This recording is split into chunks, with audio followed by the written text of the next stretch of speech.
Hello, and welcome to Famicast 217, your Famicast for the early part of March 2022.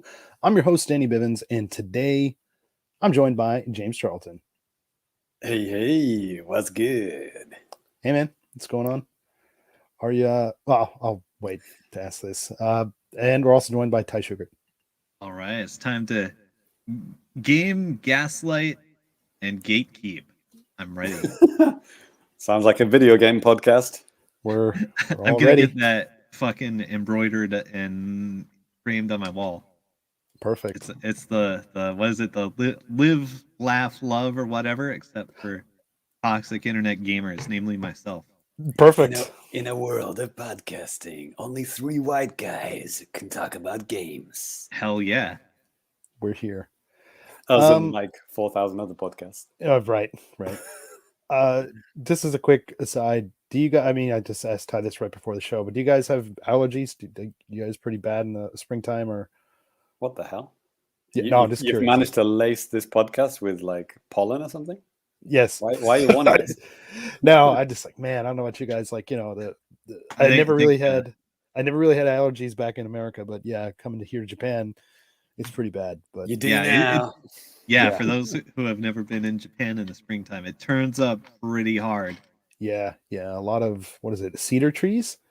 Like, you know, after the war, they those are the trees that can grow fastest or whatever, so they replanted all those all over, and yeah, that's the source of many people's pain and suffering in spring. Talking about springtime, I don't know if you guys noticed, but my Famicast picture has changed to the spring version.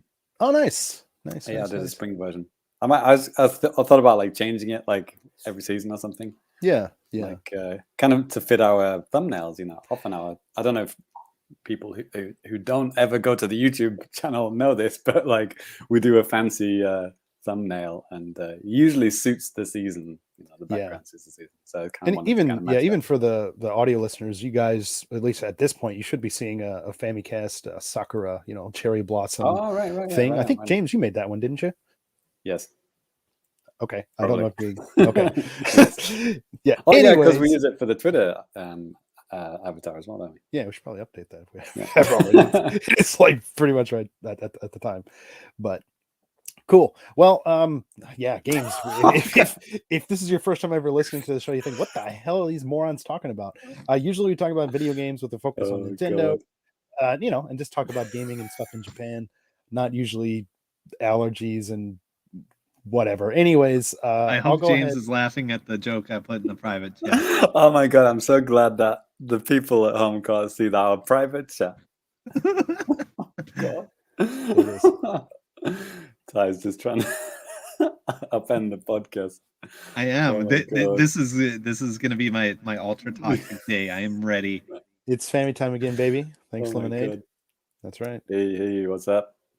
All right. Well, it's family time. Yeah. And speaking of family time, let's just go ahead and kick things off with some new business.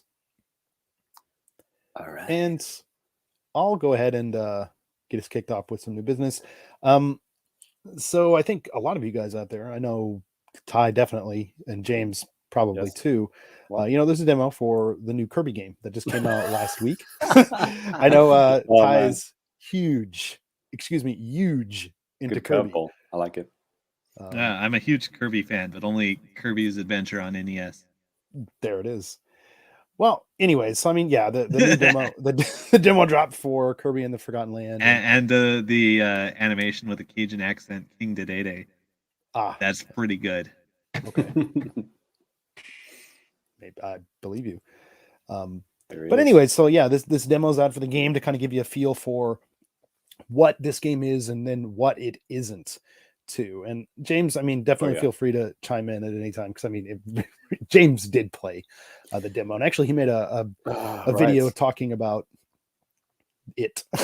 Well, yeah, if you want 40 minutes of a podcast of me talking about this demo, it's on the YouTube channel. Check it out. Right. That's pretty much all my well, I guess I have other thoughts after that. You know, yeah. After I played it, I had more thoughts. But yeah, Danny, go ahead. Sure. So I mean, going in, I really didn't have too many expectations. I wasn't really looking forward to this game. Not that I like wasn't interested at all, but I was just like, okay, let's just see what this has to offer. And I mean, just right off the bat, I think that the game actually looks really, really good, like visually and stuff like that. It runs really smoothly. Um, yeah, I like. Yeah, to be clear, we're just talking about the demo today. Yeah, Right. Yeah. Exactly. Because we don't have an advanced preview code. I know some, like maybe Game Explain, Nintendo Life, they already have the full game. We don't. yeah, we're not that cool yet. Nintendo But- don't like us. No.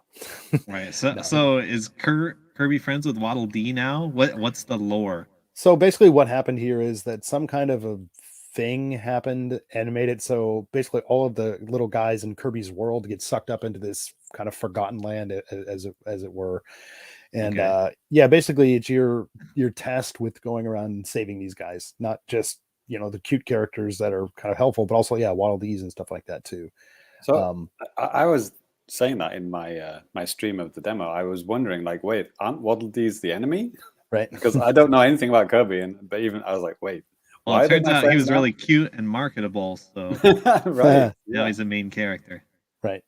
A lot of whiny people wanted him in Smash, didn't they? Hmm. For some reason. But, Yes. second note. You could be talking about any character, really. Right. Right. Right. Why isn't Scrimblow Bimblow in Smash Brothers? It's Yeah, but I pronounced guess- Gino.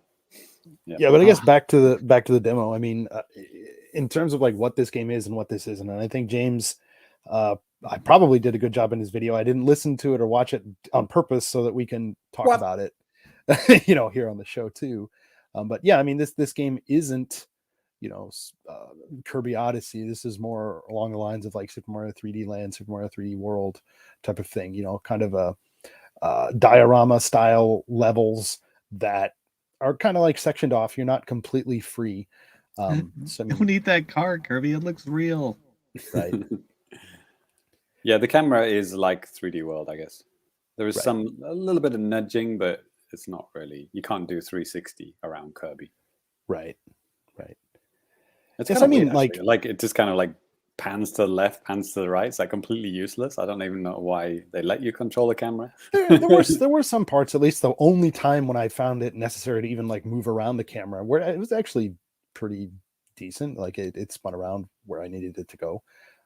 But you don't really have to worry so much about the camera and like specific angles and stuff like you might have to do with a more open type of a game. And even going in before the demo and all this stuff, I was kind of like thinking, like, if this is like Mario Odyssey, I'm wondering what they could do in the world of Kirby to make it like engaging or fun or whatever. In Oh that, yeah, I in mean, that sense. look at the trailer now. They added gentrification. Like all these Waddle Dees are building up shops. Yeah. Has there ever been a Kirby game with 360 camera? Like since he went to 3D, Kirby 64, no, that was kind of similar to this, right? 2.5, like but that was like wasn't that a 2.5D? Yeah, that was like a 2D game. What else is there? Kirby on Wii. There were no 3D Kirbys on Wii, were there? Kirby's Epic No. Yarn was 2D. Yeah, I'm pretty sure. I mean, obviously, you guys in the chat, if we're wrong, sound off and just be like, "Hey, dummies, there's this one." But as far as I know, there's Return to Dreamland on Wii as well. That was 2.5D.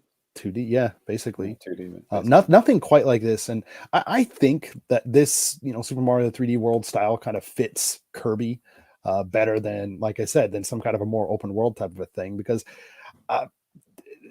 I just have a hard time just trying to imagine what you would do in like a super open world Kirby game. So I think that this is, a pretty decent way to kind of go at it.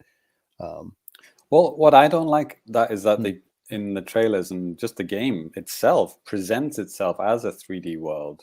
Because they gave Kirby a gun. Yeah, like look at this. Like there's all these kind of bits that they show you, but it's like that's all invisible world. You can't go to any of those places. It's literally just a straight line. You just go down the straight line, turn right, turn left, and then maybe there's a little bit of an open world area where you can go to several places to get stuff, but you very much push down one road to go. But maybe it's aimed at kids. They don't want to get them lost or whatever. Yeah, I mean, I will say that in terms of like controls and stuff like that, this actually felt really good. I thought it felt kind of like I was playing a Mario game with a little bit more of a floaty jump, and I really didn't use like the Kirby like float ability really pretty much at all until I got to like one of the bosses or something. But like, I don't know, it felt like really sharp. It felt really nice. I didn't usually with Kirby games that I've played, I always felt they feel sometimes kind of slow, but this one actually felt pretty quick and responsive. Yeah, so I like that. the infinite fly thing it's a moot point, really. Yeah. It And it's doesn't not matter. infinite, but yeah, it's not infinite, but you know, you get like 57 floats or whatever. sure. But there is no platforming in this game, so Yeah. it doesn't really matter. So yeah, my gripe against Kirby games is that it's a platform game where you can infinitely fly, so it makes all platforming completely useless and pointless. But yeah, I think this is more just like an adventure game, just a straight up action adventure game. There's a little bit of exploring, but like, you know, when I was playing the demo, I was going behind every tree and looking at every single corner, but I was never rewarded for that. It was like, were you playing on baby easy mode, or were you actually playing on the man hard mode? You'll have to watch the demo to find my video to find out. Okay. Well, I mean, I played on the hard mode. It wasn't really that bad at all, honestly. You're kidding me with the hard mode. It's like, I forgot how hard can it be? It's baby mode, and like seriously, you can't even hold the controller because you're literally 1 year old mode. Like that's the two options. And I think with Kirby games though, I mean, yeah, they do start out relatively easy, but sometimes like when you get towards the end of the game, I'm thinking like Triple Deluxe, like on 3DS, that game can actually get pretty tricky with some of the final boss fights and stuff like that. So I bet this is probably a similar type of a deal. That would be my guess. But okay, maybe. But it does look really, really nice. I got to admit that it's beautiful. But yeah, I just can't throw this feeling that it's kind of wasted. There's like all this beautiful art and detail and all these things in the background which you cannot interact with at all. It's like it's just set dressing, beautiful set dressing. Like I said, what would be the purpose though? I mean, what could Kirby do in an open world? Like find stuff. It seems they've added stuff to collect, like lots of different colored coins and like little what do you call them, like gachapon kind of toy things, right? Yeah, but they're not very well hidden. It's just like in plain sight, right? Yeah, but you know, I walked away pretty impressed with this. Like I liked it a lot more than I thought I was going to. It kind of depends. Like if I'll buy this, I do have like one game ticket left to get to use to buy something on my Switch digitally. It's just for me, it's a matter of, well, like a few days after Kirby comes out, there's a baseball game that's coming out and another baseball game and a Star Wars game and also another Star Wars game. So it's like, I don't know if I'm going to have all the time for the stuff I wanted to play before I played, you know, Kirby. So it's just going to be just kind of just judging if that's even possible to fit into my. Probably going to be very easy, so you probably will finish it. Still, you know, it takes time, regardless of difficulty. You know what I mean? Like at most, it's like a 10-hour game, right? Who knows? Who knows? Unless you want to do the Waddle Dee Town, whatever that is. I don't know how to do that stuff because that wasn't in the demo. But I'm assuming it's like you collect more of those red coins, and then that gets, you know, trained into things in the town. I'm assuming. Sure. All these mini games that we're looking at. Another thing that wasn't in the demo. Maybe you do the mini games to get. They don't want to blow their load in a free demo or whatever, you know. Also, just to say a quick hi to people in the chat. Looks like we got Ginky's in there, Metal Mike's in there, Chris Blackstone, Lemonade also said. He said, I think people said that this is the first 3D Kirby. Okay, and yeah, Ginky. Yep, makes sense. Even in a nice video. Hey, thanks, buddy. Yeah, we made it ourselves. Yes, we did. Metal Mike, hey, this game looks rad. And yeah, I know. Yeah, Chris is pretty excited about the game too. Hey, fellas, Kirby looking good. So yeah, I haven't played the demo, but I like what I see. It looks more combat oriented, and what James said about like not finding anything when he's exploring, that seems like an upside to me. I don't want to go searching for Baphomodads. I want to kill. I think that's the good thing about keeping this more like enclosed, because yes, they could do something that's more open, but what would you fill this world with to make it like good or enticing? I find a hard time just to kind of. Maybe that's what they're doing. They're trying to not do Mario Odyssey. Then maybe they're like, no, that wouldn't work. Let's just. Yeah, you notice like the trailer showed us like 5 boss fights or more. Yeah, that looked pretty cool. Yeah, that big gorilla was pretty cool right then at the end of the demo. He was good. He was pretty good. And like you said, Ty, I mean, yes, I think that there is a lot more focus on the combat and stuff because you don't have to necessarily fly around and dodge things. I mean, you can if you want. You can always like suck up the stars and spit them back out, but you usually, at least in the demo, if you don't have a power up, you're probably not playing too well. So. And then there's those mouthful modes, right? The car and the cone. Yeah. And was there another one in the demo? I can't remember. Vending machine. Vending machine. Where you eat a vending machine and you're like spitting sodas. I think I saw a light bulb and some big disc clicking thing. Yeah. In the demo, there's only 3, I think. Yeah. Okay. Yeah. But it's, dude, I mean, it's a free demo. I'd say like just give it a shot if you have time.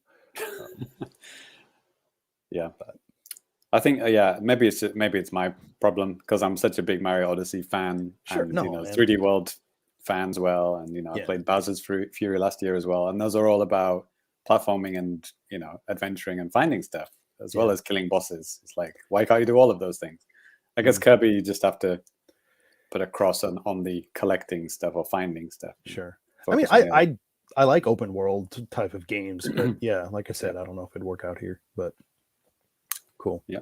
Well, that's pretty much it for me. I've been playing more Pokemon Arceus, and I'm getting pretty close to the end, I think. So hopefully I'll finish that up soon. Because I just realized, Danny, that's the first Pokemon game where there's only one version. There's not Arceus, black and. What Arceus about white. Pokemon Snap? Pokemon Snap. What about Pokemon Conquest? What Pokemon like typing challenge or whatever? Yes. Pokemon typing, right? Hey, you Pikachu, let's go. You still use that keyboard, right, Danny? I do. Actually, I wish I bought that thing. Yeah. But all right. Well, that's going to do it for me. So let's go ahead and turn things over to James. Yes. So I just want to talk more about The Witcher 3 because I didn't really. I'd only played it for like an hour or two when I talked about it last, but now I'm up just past the 10-hour mark. So I've put a good chunk of time into it now. So I understand more about the game design. Like that's always the make or break thing with me. That's why I jumped off Assassin's Creed Black Flag when I just noticed what the game was going to be for the next 30 hours. It's like these 3 missions over and over again. So I've got to that point at The Witcher where I know what I'm doing. What the game expects of you. And the thing that is really surprising about The Witcher is that it's very similar to the Batman Arkham games in that you have like a detective vision or Witcher vision, which you can use to kind of find things in the environment. And a lot of the missions that you're doing, you're helping people, but like you're trying to like find things in a forest and stuff like that, and you're using your Witcher vision to find like bloody footprints on the ground and stuff, and then you go over to it and you analyze it, and then the Witcher will say something, and then that will unlock the next kind of highlightable thing that you need to look for. So it's like you kind of unlocking the story as you're going through the environment kind of thing. Like very, very similar to how it did it in Arkham Origins, the one that I played on Wii U. And there's also the other game that I played like maybe a couple of years ago, like The Sunken City, which is also another thing. Maybe this is a new thing now. This like detective vision, and then like and finding gruesome things in the environment, which then leads you to another gruesome thing in the environment. But it's cool. I mean, I like that. I mean, I like that kind of detective element of it. It's very cool. It's just I really didn't expect it in this game. But it is a really, really big part of the game. Like you're doing that a lot. Even when you're not in a kind of detective part, you can use the Witcher vision to like find things that you can pick up. So like there might be a bush that's highlighted yellow, and that will be like a berry bush that will have something that you can pick up. So you're not like just like randomly mashing A through the woods as you go through it. You can highlight and see, okay, it's that one's got something on, that one's got something on. So it's kind of cool. Like it's just with a trigger. So it's really kind of cool that way. So yeah, a lot of adventuring and talking to people and finding clues. And like the story is really kind of the thing that it sets apart from like I keep on referring to Assassin's Creed, but like the story is really well written, like I said last time, but it's a lot of things like woven together. Like you have a main story, but then like you'll discover things while you're on this kind of main quest. Then other things will branch off, and then they go on for ages. Like there's one quest that I'm still on, and I've been doing this like quest for like the past like 6 or 7 hours.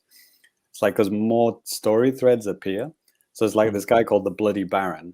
His wife and kids have gone missing, so you agree to help him, and then you get clues from people in villages like who've seen this, have seen them, and then you discover that they're missing because they ran away, and then you have to just go, okay, why did they run away? And it's like, okay, well, I won't spoil it, but like lots of other kind of things happen, and you kind of going back and forth between this guy, like giving him information like what you found out, because your mission is to like find out what happened to his wife and kids. You're finding more and more and more stuff out, going back to him and telling him, and then you discover things. Okay, maybe he's the asshole, and maybe they had a good reason to run away and things like that.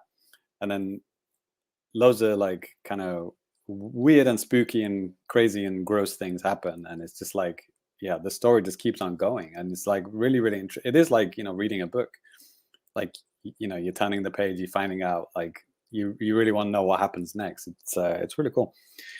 I guess the biggest negative thing I have about it is the combat and the movement is not so hot. Actually, Ty, what was the last Assassin's Creed game you played? Like the newest one, I guess. Like I know Danny played Odyssey a lot, right? Good question. Did you play one on the newest Xbox? Yeah. I mean, I played like little bits of Black Flag and what's the Victorian era one? Like I played those two a little bit. Yeah. But I didn't really go hard on them. I went through like the trilogy and Brotherhood. So I played 4 to completion. And are those games like the bad guys? They take turns to die. Yeah, pretty much. Okay. Pretty easy. Like generally in combat, you just kind of stand around, and when they swing at you, you counterattack them. Right. Danny, what's the newest Assassin's Creed game you played? Is it Odyssey? Odyssey, but there's oh my god, what's the one after that? Do they take Valhalla. Do they take turns to die in Odyssey? Bosses? Like not just like regular guys. Like, yeah, the guy in the face, and okay, next guy comes along, and watches his buddy die, and then yeah, more or less. I mean, I'm sure it'll work this time. Well, once you're kind of like initiated into combat, sometimes it goes into kind of like a little one-on-one thing. You know what I mean? But I think it's a little bit more open where guys can like bum rush you and stuff. Okay. So I'm just trying to work out like has Assassin's Creed evolved? Because like the last one I played, it was very much like like a queue of bad guys. They pull the ticket out and they go wait in line to die. The Witcher 3 isn't. The feeling of combat is very much like those Assassin's Creed games. It's a little bit slow, a little bit sluggish. Like the guy, you can roll out the way and you can parry and stuff like that. But the thing where it's different is that they will all attack you at the same time. Like you really have to be careful, and you will die very, very quickly. So like the kind of sluggishness feels like an Assassin's Creed guy, but like it's a lot more difficult. You really have to be careful, like where you stand, how you parry and roll out the way. There's a dodge and there's a kind of a jump, kind of like a mini hop, kind of like Link style, and then there's a roll as well. So you really have to be careful. You will die, like even if there's like maybe 3 guys, because the other guy will just stab you in the back while you're fighting the other guy. And if it's like mythical creatures, animals, stuff like that, they will do the same thing. You're fighting a pack of wolves, you're going to get fucked up if you're not careful. Like you need to make sure you've got all 3 wolves in front of you, maybe fire out a blast of fire, which is one of the cool things. I like that. That's kind of one thing it has over like an Assassin's Creed is like you got a little bit of magic to throw out there as well, which is pretty cool. So yeah, like set them on fire and then like take them out one by one, and you should be okay. But if you just go in like crazy town, just wailing, you're gonna get killed. You also get killed if you like steal money in front of like in the wrong place, which kind of sucks sometimes. Like if you're in a village and there's a bunch of guards there, and there's a table with like some stuff on, and it literally says press A to loot, which your instinct is to loot, right? Stop right there, criminal scum. Right. And sometimes when you press A, it says, "Are you sure you want to do this?" Like in front of the guards, and you're like, "Yeah, fuck those guys. Yeah, I'll loot all of their money in front of them. What are they gonna do?" You loot them, and then suddenly like four guards will attack you, and it's just like boom, boom, two hits and you're dead. Well, you were warned. Yeah, yeah. But the point is, I could have killed those guys. I could have taken those guys on, but like the game doesn't want you to do that. It wants you to be mindful of like stealing in front of like policemen or guards and stuff like that, right? But at the same time, if you go to a little house, and there's a father and a mother and there's a child in the house, you can talk to the guy, and then while you're talking to him, you're literally pocketing his gold into your pocket right in front of him. Loot. You're like, oh yeah, so you're having some trouble with some monsters, right? Loot, just like stealing all of your food and money, everything. Literally food out the child's hand. Yeah, okay, see you later. You can't kill them, but like you can pretty much just loot everything in their house in front of them. So it's like, yeah, the AI, I mean, it's you could say, oh wow, that's really smart that they don't let you steal in front of guards, but like if you're gonna do that, why only do it for like one particular area? It's just very, very rigid, so it doesn't really feel like natural. It's more like just very, very scripted. It's not a big deal, but just sometimes it kind of like breaks the illusion. You're in the zone, you're in the fantasy, you kind of like enjoying the atmosphere, right? And then it's like, oh no, suddenly I can't steal anything. So yeah, another thing, I mean, another game obviously to compare it to is Breath of the Wild, right? Like and you're riding on a horse and you're going through fields and forests and stuff like that. But the thing is, like, I guess this game came out before Breath of the Wild, right? I mean, Yeah. PC probably years before Breath of the Wild, right? Is the fact that it doesn't have that amazing design that Breath of the Wild has in terms of world design. Actually, Ty, I don't know if you ever read. Did you ever read those the articles that Matt translated for us? Like, maybe it's like a GDC talk. It's been a while. So if you did, you might have forgot. I read sounds them. familiar. Yeah, I read them myself. Like I read a decade sorry, ago. Not GDC, like CEDC or something It like was that. Yeah, something. Yeah. but it was basically Nintendo were like someone from Nintendo, maybe one of the level designers, was explaining how they structured the world. So like literally anywhere you look, there's something to go towards. So like there's like a tree, a mountain, and then between the tree and the mountain there'll be a little house or a windmill or something like that. Like literally you could stand anywhere in the map, spin the camera around in any direction, there is something that makes you go, oh, I wonder what that is. Oh yeah, I remember that from a talk on a different game. Okay. Fallout 3 in New Vegas had the same thing where they decided like anywhere you are in the world, if you like do a 360 around, you'll be able to spot at least 3 fancy landmarks. Yeah, exactly. So The Witcher 3 doesn't have that. Oh. So like when you spin the camera around, it's literally just trees, And like even if there's a hut just behind those trees, you can't see it, It has a lot of trees in this game. It's like I've been playing this game for over 10 hours and it feels like I'm still in a forest.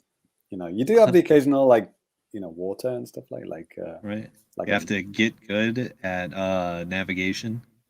Yeah, pretty much. I mean, it does have a map, which annoyingly takes like when you press the start button, it takes 2 seconds to open, and then you have to press A, and then it takes another 2 seconds. So it's like a little bit slow. Oh, it needs a map button. Jesus Christ!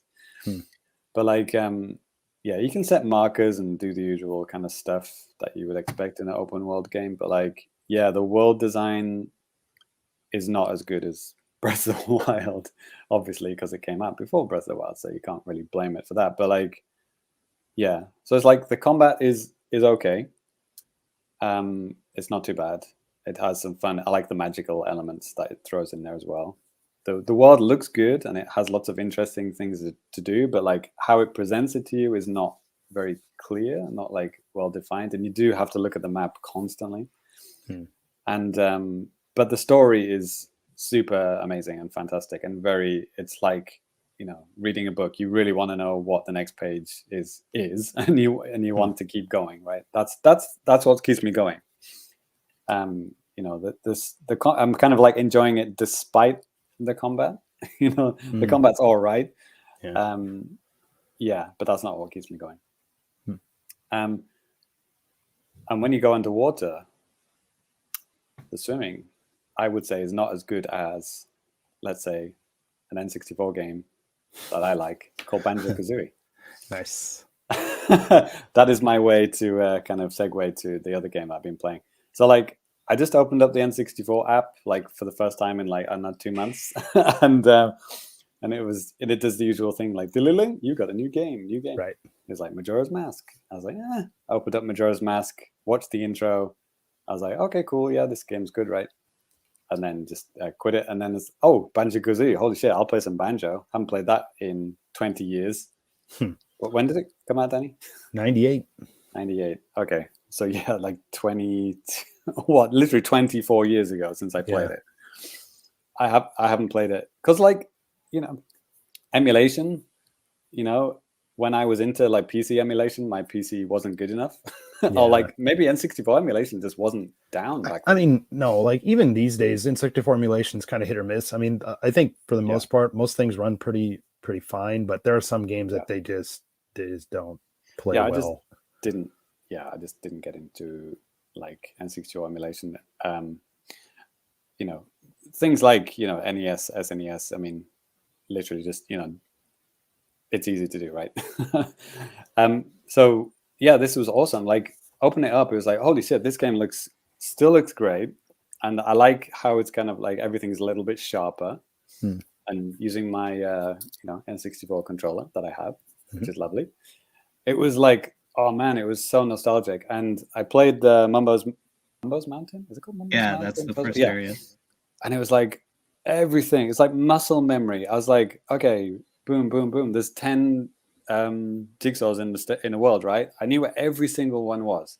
Knew where every jingo was, where every fucking like musical note was. And I just like 100%ed the first world without even thinking about it. I was like, holy shit, this game is awesome. And it was really fun to do that. And yeah, it's such a good way to play it. Like it looks good, and you know, it looks sharp. It like everything runs really, really smoothly. It probably runs better than it did on the N64, right? And I'm playing the American version, so probably the frame rate is slightly better anyway. Right. For the, like, you know, compared to the 50 hertz, you know.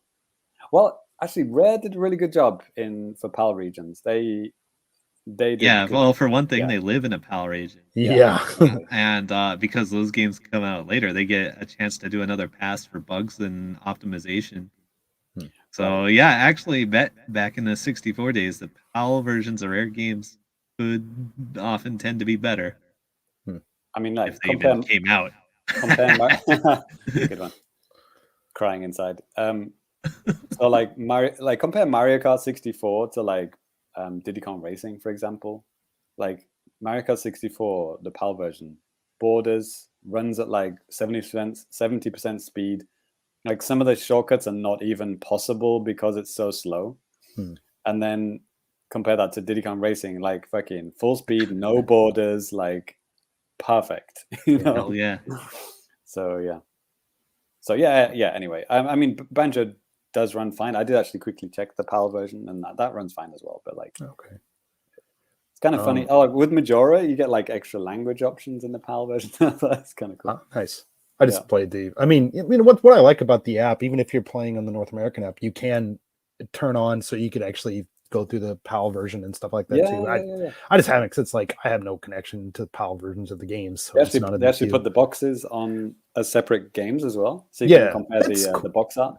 I think that's great, just to be able to see the box art. I wish they do a little bit more with that type of like pseudo preservation type of stuff, because I think some people might be kind of interested in that type of thing, or at least I am. The European box of Majora's Mask is infinitely better, by the way. I didn't realize that the US version was so lame. It's like somebody's like just discovered Photoshop and they wanted to put like a blur filter on the back. It's like, what the fuck are you doing, man? Yeah, actually, maybe have you got the Japanese one at hand, Danny? I do, probably. So I mean, I'll dig that out here in a second. I mean, North American one. I mean, it's look okay. at that. What was the blur in the back? Calm down with the blur, dude. Like, what's going on? It's kind of it is kind of weak, I think. Yeah, I'll dig out the other one here in just a second. Have you got maybe, I don't know, maybe the European one uses the same background as the Japanese one? I don't know. I don't know what the Japanese one looks like. I didn't open up the N64 Japan app. Japanese one's like this, and similar. Yeah, the background is similar on the European one. The character logo, the character art is not on that one, on the European one. Yeah, and I mean, here in Japan they have a set that actually came with the expansion pack as well, so they had that, and this is the one that doesn't come with it, and it's kind of lame. This is like the now they kind of calmed that a bit down on the Switch, but on the Switch now they say this game needs a SD card. This is kind of like the N64 version of that. This game needs the expansion pack. This kind of ugly thing on the bottom here. It's on like Perfect Dark and a couple other games and stuff like that as well. But I have the European one, if you guys want to have a look at that one. But it's green, right? Yeah. A little bit more classy. Yeah. I mean, like I said, with this doesn't look like a typical PAL box, to be honest, because like the PAL usually has a black border around it. Oh, it's so bad. How ironic is that? Bad. It's like they're rubbing it in, right? They're like, right. Okay, you're gonna have black borders in your games. We're gonna put black border on your fucking game box. Right. Yeah, like I know with the box that I have, this is the game. This is the boxed copy that I bought back in 2000 when this game came out. Oh, really? Wow. Yeah. Beautiful condition. Yeah, and it's also in like a protective case and stuff too. So what a nerd. Right. But yeah, as I was saying, the European Majora's box is kind of a rare case in that it's nice that they didn't put the stupid border, and it's very classy. Yeah. More akin to a Japanese box, right? The Japanese boxes are always better, obviously. Yeah, like every game. Obviously with North America, they had the template that they wanted to use for the games. They always had to have the red thing on the side, and like all that type of stuff, and the N64 logo and all that crap. So, but Japan was a little bit more, they had a little bit more leeway with doing what they wanted to do. And I guess Europe did in like one or two cases, with that. Yeah, dude. Yeah. I think maybe actually, ironically, I think Banjo on the Japanese side is actually not as good as the other regions, to be honest. I have it. I could try to track it. It's back here somewhere. Because it's all in like katakana. It's like it loses a bit. It looks a bit, I'll pull that out. When you have a very long title all in katakana, I know it has a couple of kanji there, but like it doesn't look quite as good. Yeah, last one. Danny just has every game that I mentioned. Last one, I swear. This is the Japanese, Banjo. Yeah. You see, and that kind of, what does it say around there in the circle? What does it say? Action and puzzle. Then it's covered up, and it says Banjo Kazooie, and then the bottom, it says Banjo and Kazooie, Banjo to Kazooie no Daiboken. Banjo and Kazooie's like big adventure, is what it's called. Have you got Daiboken 2? I do. Actually, that's one game I'm looking forward or hoping that they put on the NSO app is Tui, because I never had it back in the day, because it was a very late release, wasn't it? Like pretty late. 2000 maybe. This Japanese one is 2000. I'll show the box here. Real quick. I remember they were showing it at E3 2000 where I was. Tui. Yep. Yeah. Nice. This is the Japanese box for Tui. It's a little bit different. They got. I think I specifically remember Ken Lob demoing it in a Ken Lob at the then tiny Nintendo E3 press conference. Did The he man shoot named you with after- a? Did he right? shoot you with a very very weak weapon? Yeah, that sounds about right. Man named after a gun. Or And it the was gun- loud and inaccurate.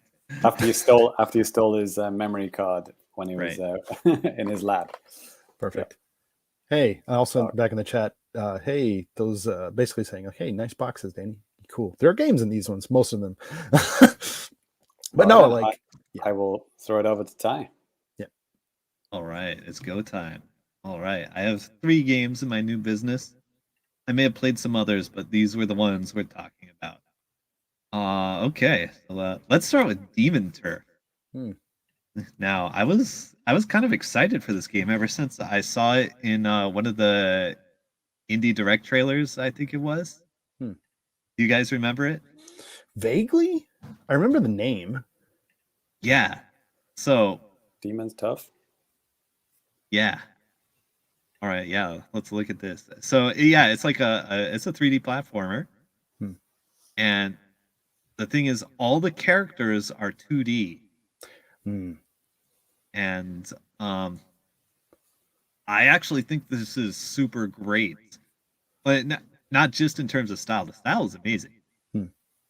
It's kind of, I don't know how to describe it. Kind of like a Disgaea attitude and like a, I don't know, a Jet Grind Radio visual style maybe. Mhm.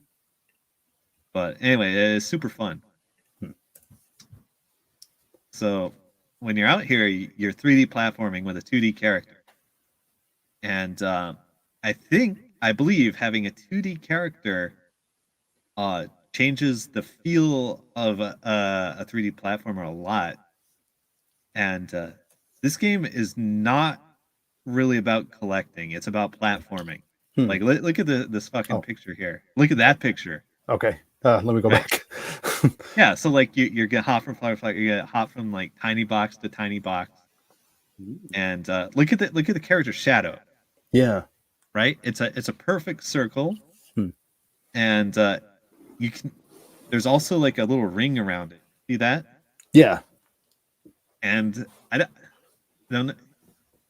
and the outer ring actually rotates. So anyway, the point is it makes your shadow super visible at all times.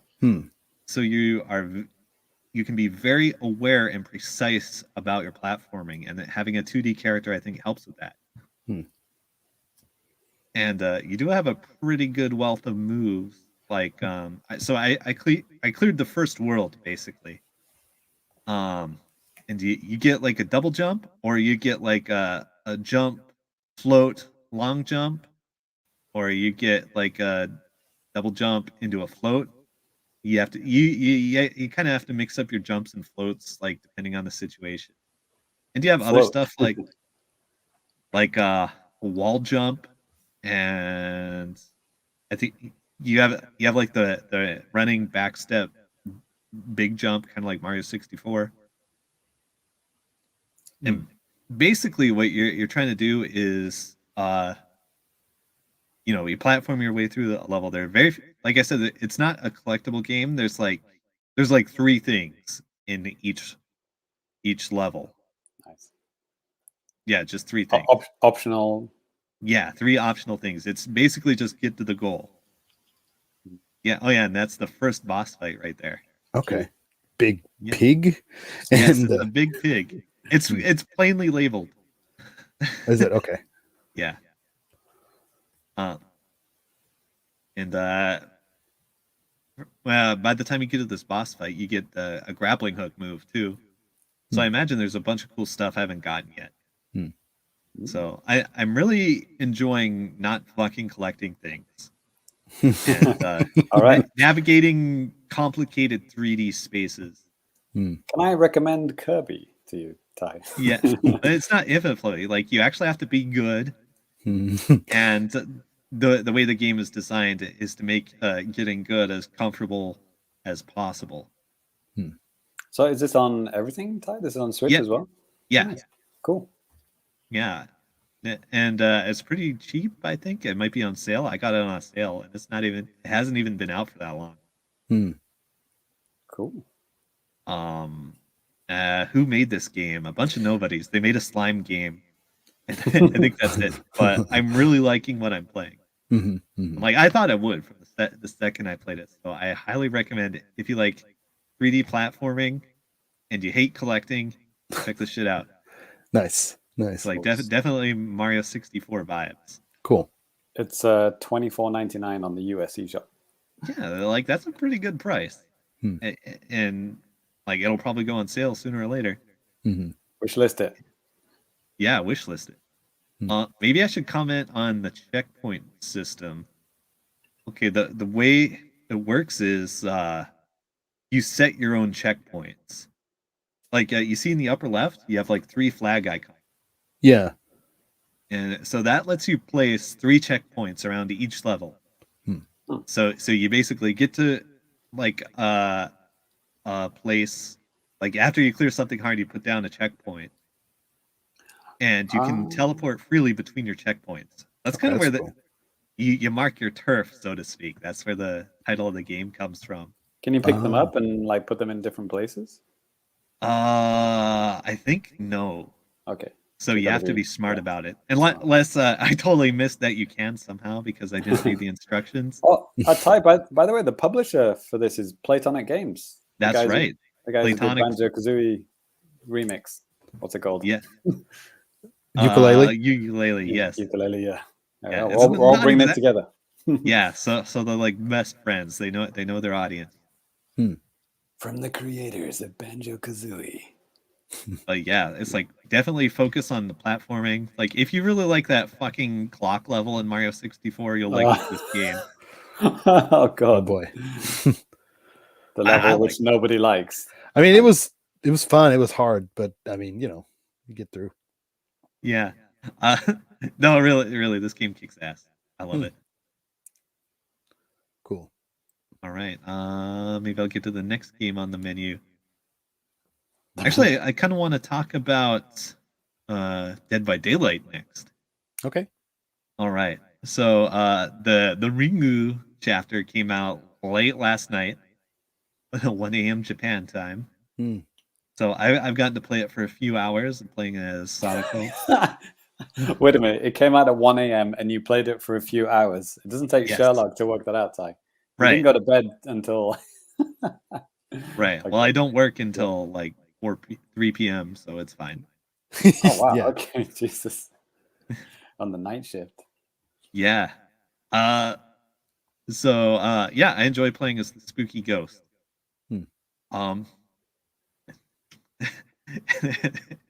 And if you leave her on the menu, she'll fucking jump scare you. What? Say what again? Who is the DLC character again? Sadako. Did I say Sadako? Right. Yes. Yeah.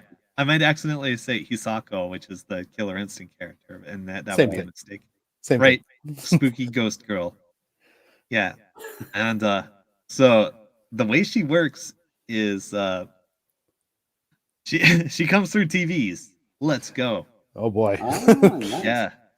Yeah, they're really sticking to the theme here. So she has a bunch of TVs scattered around the map, and you come out of the TV and you spook the survivors, and if you spook them enough, you can kill them instantly with your death glare. It's great. Whoa, nice. Yeah, very scary. And if you leave her on the menu, she'll jump scare you. Are there videotapes involved? Yes. Nice. Okay. So on the survivor side of things, like if Sadako comes out of a TV within like a certain radius of you, like you get some curse meter basically. And if you get cursed too much, you can be instantly fucking killed.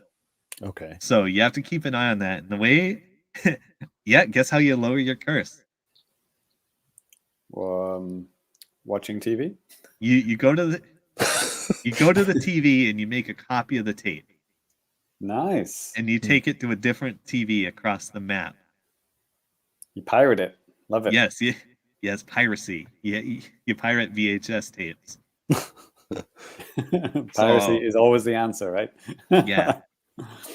So as a killer, it's great for you because they're either gonna fucking die or they're gonna spend time not doing generators which will give you more time to kill them. So it all works out. Mm-hmm. Yeah. And she's very sweet. She's a very stealthy killer.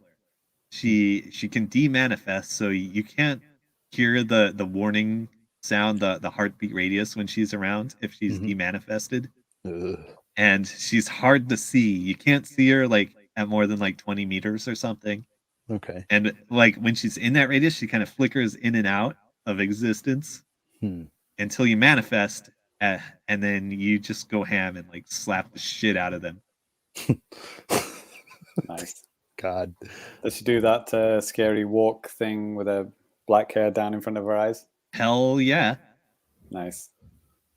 Yeah, Hey, like Ty, do you know how they did that in the movie? Like how they made her walk really weird? how? She walked backwards and then they just reversed the film. Oh, that's cool. It's cool, right? Movie Try it magic. at home, kids. Yes. Try it at home, yeah. All right. So yeah, she's fun. I'm having fun so far. I haven't tried the Survivor guy and his new skills yet, but all the survivors play the same, so whatever. Are the survivors just generic man? Yeah, he's like the main character from the book, I think. Oh, okay. Cool. Oh, that guy, yeah. Classic. He is the guy. Okay. Ringu Yeah, guy. they said he has a name and everything. I mean, yeah. I saw the trailer. I mean, if you're well invested in the lore of the Japanese original, then you'll probably love it. Yeah. But if you're just in it for the memes, you'll still love it. Probably just the killer though. Right. Nice. So All Ty, right. I heard you've been shopping in IKEA recently. Yeah, that's right. That's right, brother.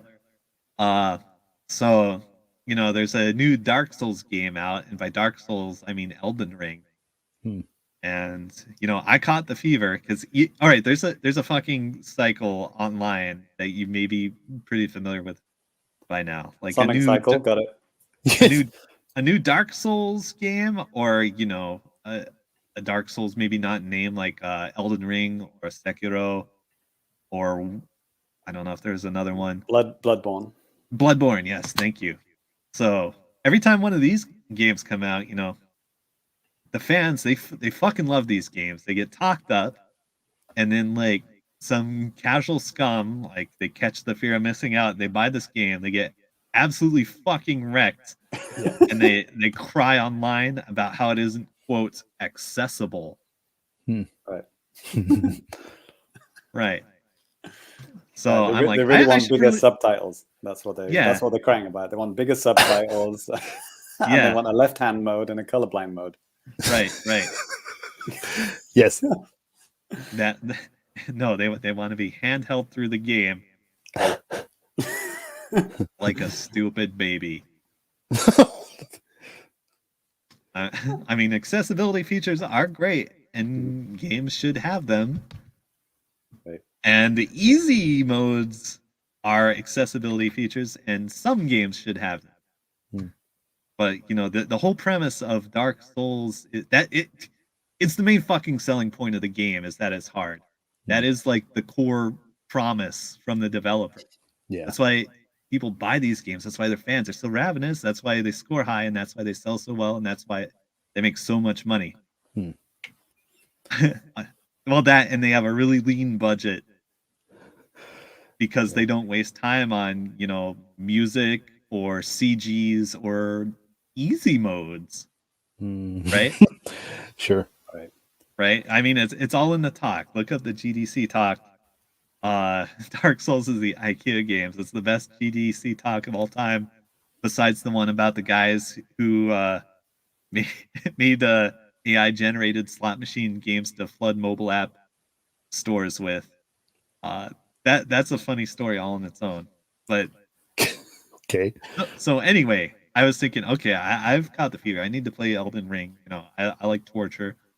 And then I realized I have like 3 fucking Dark Souls games I haven't played through. So I'm like, I'm just gonna play Dark Souls. Yeah, good call. And like I played it like a little bit a couple years ago, and I enjoyed it, but like I just kind of lost interest. But So I played it again with a little more knowledge about the game, and holy shit, I am getting like endorphins, like just injected directly into my brain from like walking around and stabbing ghosts and falling off cliffs. It's so fucking good. Yeah. Like, dude, I played this game with Scott back in 2019. He would come over on like a Friday or Tuesday, and we would drink, and he would, because he's good at these games, and he would just kind of coach me without telling me exactly what to do. He would just kind of just observe. And if I'd be doing something like just way too stupid, he would say, "Hey, you can do XYZ." And I'm like, "Oh, really? I didn't even know that." Or he'll just watch me fail. He'd be like, "What do you think you can do better, idiot?" And just like stuff like Right. that. It was pretty fun. Yeah. Try using a weapon next time, Danny. Oh, that's what I forgot. Right. Like the first time I was missing some key information. Just like general advice, like Yeah. for Dark Souls 1, I guess if you don't know what the hell you're doing, pick the master key as your starting bonus. And a lot of your power comes from leveling up your weapon, not your character. And like whatever weapon feels good is fine. So yeah, I'm just like going through the game with a broadsword, stabbing guys, and I'm having a blast. Oh yeah, and like literally everything in the game is a trap. Every fucking thing. Yeah. Right. But like you can run away from a lot of stuff. I mean, aside from bosses, I guess. But Yeah, if like the bear trap doesn't like snap tight right on your nuts, you can back up. But I'm like, the first couple times, like, oh, there's a glowing pickup thing. I'm gonna get it. Oh no, it's a trap. Yeah. You died. And it happens again and again. Now it's like everything's a trap. So I just carefully walk at everything with my shield up, and Right. yeah. I But was I was doing like a kind of like a naked run because you can move really fast and is really good for dodging. yeah, I mean, yeah, you get fucked up pretty much like anytime you get Naked hit. run. But I mean, you're so agile, you can dodge a lot of stuff. So right. that for me, and like how I usually play video games, that really worked for me. Yeah, and I think Dark Souls is kind of designed so that's like generally way more effective than being fat. Till you get your balls cut off. Right. Like I mean, maybe there's situations where one of the other is better. I'm just staying at like mid-weight. Yeah. Yeah, that's pretty good. But man, the fat roll is so funny though. Like your guy doesn't even roll. He just kind of jumps and like turns in the air and falls flat on his fucking back. Like I went to the shopkeep guy and I just like jumped into a store and like all the shit broke and it was just one of the funniest things I'd ever seen for some reason. Oh, Danny's got the amiibo if you need it, Ty. I do actually like that this little guy, he he kind of like just randomly appears usually in like almost every single video I do on the channel. He's usually in there somewhere. If I'm Praise the filming something, sun. yeah, praise the sun. If I'm filming something physical, you will see this little guy in some of those videos. Easter egg. I like it. Yeah.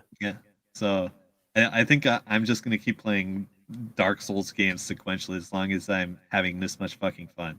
Sure. Nice. Right. Metal Mike said, "Hey, I'm dying to play Elden Ring." Literally, I mean, he is dying right now. So rest in peace. Right. He's dead by now. Rip. Get well soon. Get good soon. Yes. GG soon. Yeah. JCat also popped in. So hey, JCat, what's up? Would it? Yeah. Where am I now? I think I'm more or less past wherever I was before when I played it the first time.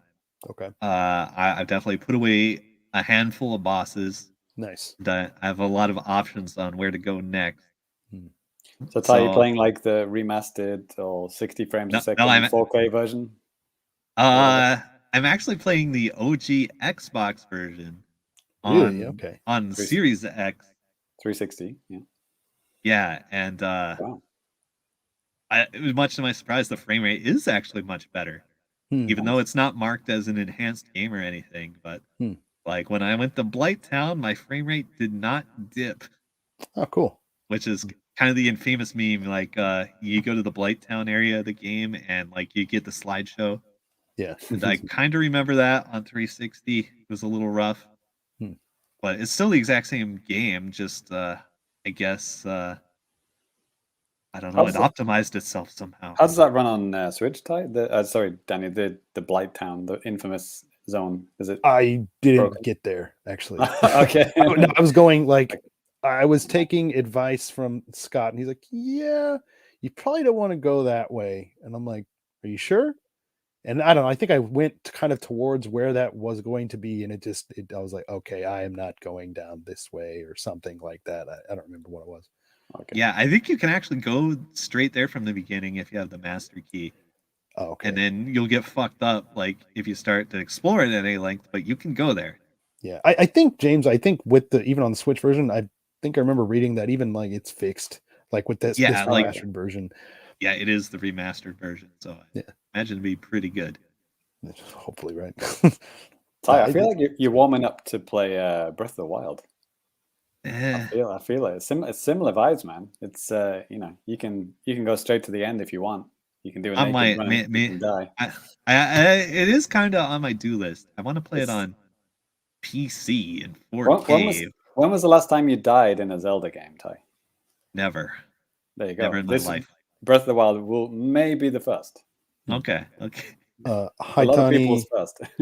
Hi Tony said 77 hours into Elden Ring, no end in sight. Oof. Nice. Wow. 77 hours. Jesus. All right. That's his game of the year already, I think. Right. Playing by Famicast rules. Yeah. So once again, if anybody takes away anything from this, definitely watch the GDC talk about how Dark Souls is IKEA. And if you want easy mode, you should be instantly killed without trial. That's right. All right, so that'll do it for me. I'll report back. I'm probably gonna play Dead by Daylight more than Dark Souls, as long as there's achievements to get. Of course. But I might knock those out in like a few days. Cool. All right. Alrighty. Well, that is going to do it for the new business. So we're going to go ahead and move on to a little bit of now playing at Famicast.com. Now playing at Famicast.com, lots of stuff going up on the websites, here on YouTube, podcasts and stuff. Actually, yeah, we've been pretty busy for the past couple of weeks, and we're going to tell you all about what we've been up to. I'll kind of just get us started out here. Just initially, so yeah, in terms of like video content and stuff like that, last week I made a video talking about some recent news that actually came out of one of the more recent issues of Famitsu, which actually featured Elden Ring, but also featured like a write-up about the original Xbox, all of the Xboxes, the 20th anniversary of the Xbox that just took place on the 22nd of February. Then they have a bunch of charts and stuff like that in there. So I went ahead and translated those. I mean, that's not a hard thing to do, and kind of put them in like a video and made some fancy graphics and stuff like that, so you can see the performance of the Xbox, over the past 20 years, best-selling games on each platform and stuff like that. There's also a written story up on the website with the same exact stuff. So yeah, you guys should definitely check that out.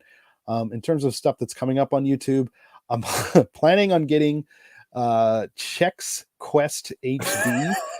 Which, hell yeah, brother. What we were talking about this a couple of weeks ago randomly on the show. I just think. Anyways, I don't remember that. Yeah, it was. Anyways, whatever. That's coming out like on Friday on the North American eShop.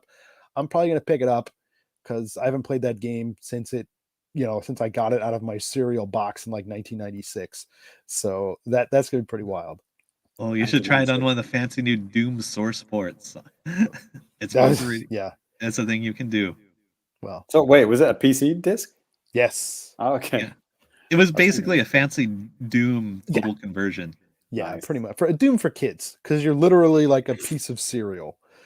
You can have like a spoon and like it's weird. It's Doom with all the assets changed. That's all it is. The Doom is for kids, right, Ty?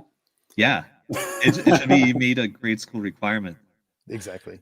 Well, James, what else we got? All right. So yeah, actually no, last month, wasn't it? Right at the end of February, we did a Patreon exclusive spin-off show, which we call Famicast Screen Time. Me and Danny talked about the movies and TV shows that have been going down. We gave our thoughts and opinions on the ones that we've seen in the past, like, I don't know, year or so. It's been a while since we recorded the previous one. But that is episode 9. So yeah, patrons will already got it. Will show up in their exclusive podcast feed. Sorry. And also, yeah, the video, the Kirby stream video that I did about the demo. If you want to have my full 40 minutes of me playing Kirby and my thoughts on it, you can watch that. And then Ty is talking about the next Patreon exclusive. Oh yes, in pre-production, we're gonna do another ACDC Armchair Developers Club. Whoop whoop. Possibly the most popular Patreon spinoff we have. Guaranteed. Should we mention what we're gonna talk about? Yeah, I think we should. Yeah, we are going to armchair design fucking retro re-releases, which we were already talking about today. We were talking about Banjo Kazooie. Yeah, man. Yeah, and like, oh man, there's so much I want to get into because I love to complain every time a fucking ROM collection comes out. Yeah, basically by the end of it, we'll have fixed the how to do them properly. There's a great one that I love. You're never gonna guess which one it is. Tune in more. Give us $3 to find out. Right. The answer will shock you. Cool. Danny, is there anything else you want to talk about, or the Kirby thing? Just generally speaking, for more stuff, just like all sorts of Japanese news, Japanese related news, be sure to check out Famicast.com. Seriously, lots of stuff going up like every week. Sometimes some stuff that you won't find anywhere else because I'm probably the only person that cares. I'm making a story about it or something. So, but no, I think it's interesting, so I put it up there. So check it out. Like James, just to give you a quick look. Yeah. Just kind of like what's going up what's on the site right now. Lots of different stuff. Talking about some of the stuff we're going to get into in the news here a little bit later today.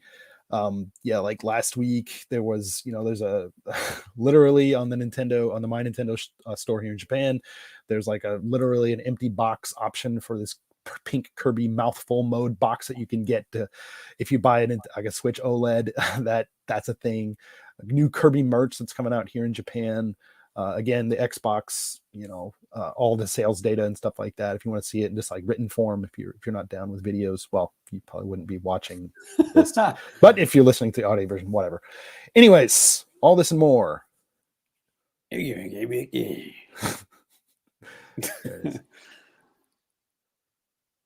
All right then.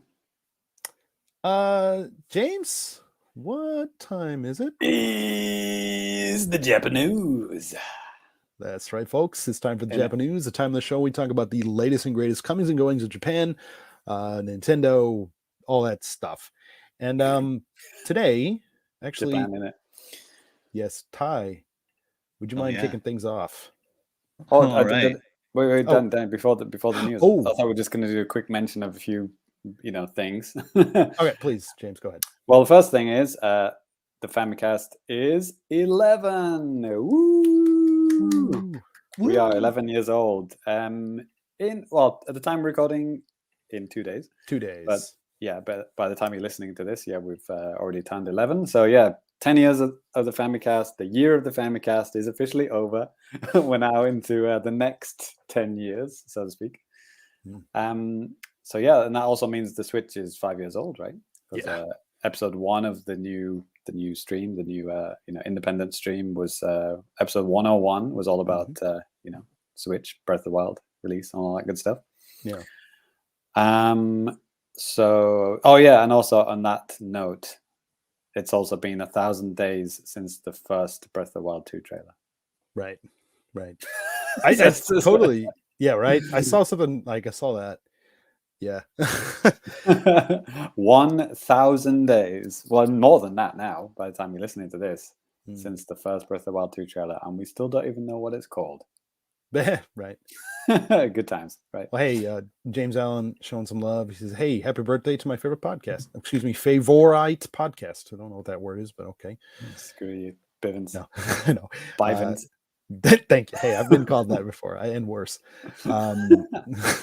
JCat also sounding off 11 years. WTF? I've been missing it this whole time. Lol. Yes.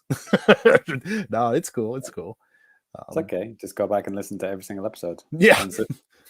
Only a couple hundred left to go. No big deal. Left to go. Okay. I thought you were like putting a time to get caught up. Yeah. Episode 300 will be our last. Okay. Yes. Yes. You've been all right then. So now, Ty, take it away. All right. Time to gaslight and gatekeep. Let's go. So there's a new F-Zero game with online multiplayer mode. Oh wait, I'm sorry, an old F-Zero ROM with same screen play that you can net play, I guess. Yeah. Whatever. It's coming to the Switch in 6.4 app. So I guess we just got to pray that it's the good emulator shell that they use for, like, what is it, Star Fox, I guess? Star Fox is the best for online, right? Well, yeah, it was. That's not perfect, but it's the best of the available ones. Right. I certainly hope it's not the Mario Kart 64 one. Well, like James, when we were doing Mario Kart, well, okay, yeah, it depends because we're playing internationally. Like Mario Kart works fine, same country, but like overseas or with a big ping or fucking Wi-Fi scumbags, it's gonna suck. I'm right here. I mean, so if we're lucky, F-Zero X will have great net play, but who knows? Yeah. Well, certainly nothing bad has ever happened on March 11th. Oh, God. Jeez. I know. Maybe me and Ty could do a LAN cable versus LAN cable 2-player F-Zero X and see how it goes. Yeah. I think even here in Japan, even if you're okay, now Ty, you're gonna please don't scrub quote me or something. Don't say it, Danny. Don't say it. You'll ruin the whole episode if you say it. I won't. Okay, I'm not even gonna say it. You know what I'm gonna say. Yes. It wouldn't be that bad. It hasn't been that bad. With us. Don't okay, shut up, Danny. Okay. One other thing I wanted to point out, but a cool thing that Nintendo does with the releases of these N64 games here, they always include some kind of like PDF version, like of an article from this magazine called 64 Dream, and they did that with this here as well. I have them linked up on our story on the website. You should check it out. Nice. It's kind of like it's all in Japanese, and I'm not going to translate like something like I don't know 20 pages of stuff. But it's just like strategies and talking about like stages and stuff like that. So it's kind of interesting just to see that. And also they misspelled Nintendo on the bottom of a page. It's called Nintendo. And they print magazines, so they can't fix it. But like, hey, I'm not. Who am I to judge? If you read any of my news stories, as soon as I post them up, they're probably fucked up. But anyways,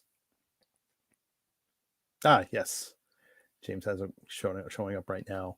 And just lots of cool stuff. Nice. I mean, obviously, one thing I wanted to say, though, and I think a lot of people were hoping and are still hoping, obviously, 64DD F-Zero X expansion kit was a thing.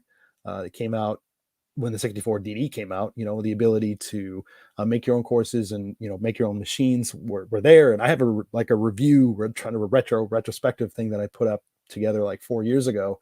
And if you want to find out like more about like what that game is about and what it adds to it, you should definitely check that out. And I think it's disappointing that we aren't seeing that now. And I would be very surprised if we do see it at some point in the future.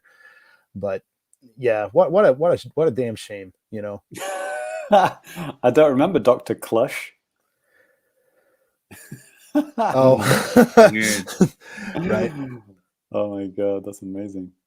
So I guess there's some spelling errors in the instruction manual as well. Oh no, this is the magazine, right? That's not even a spelling error. It's just probably what they called it in Japan before they released it in the West. Just what the guy writing the article guessed it would be romanized. It could have been that too.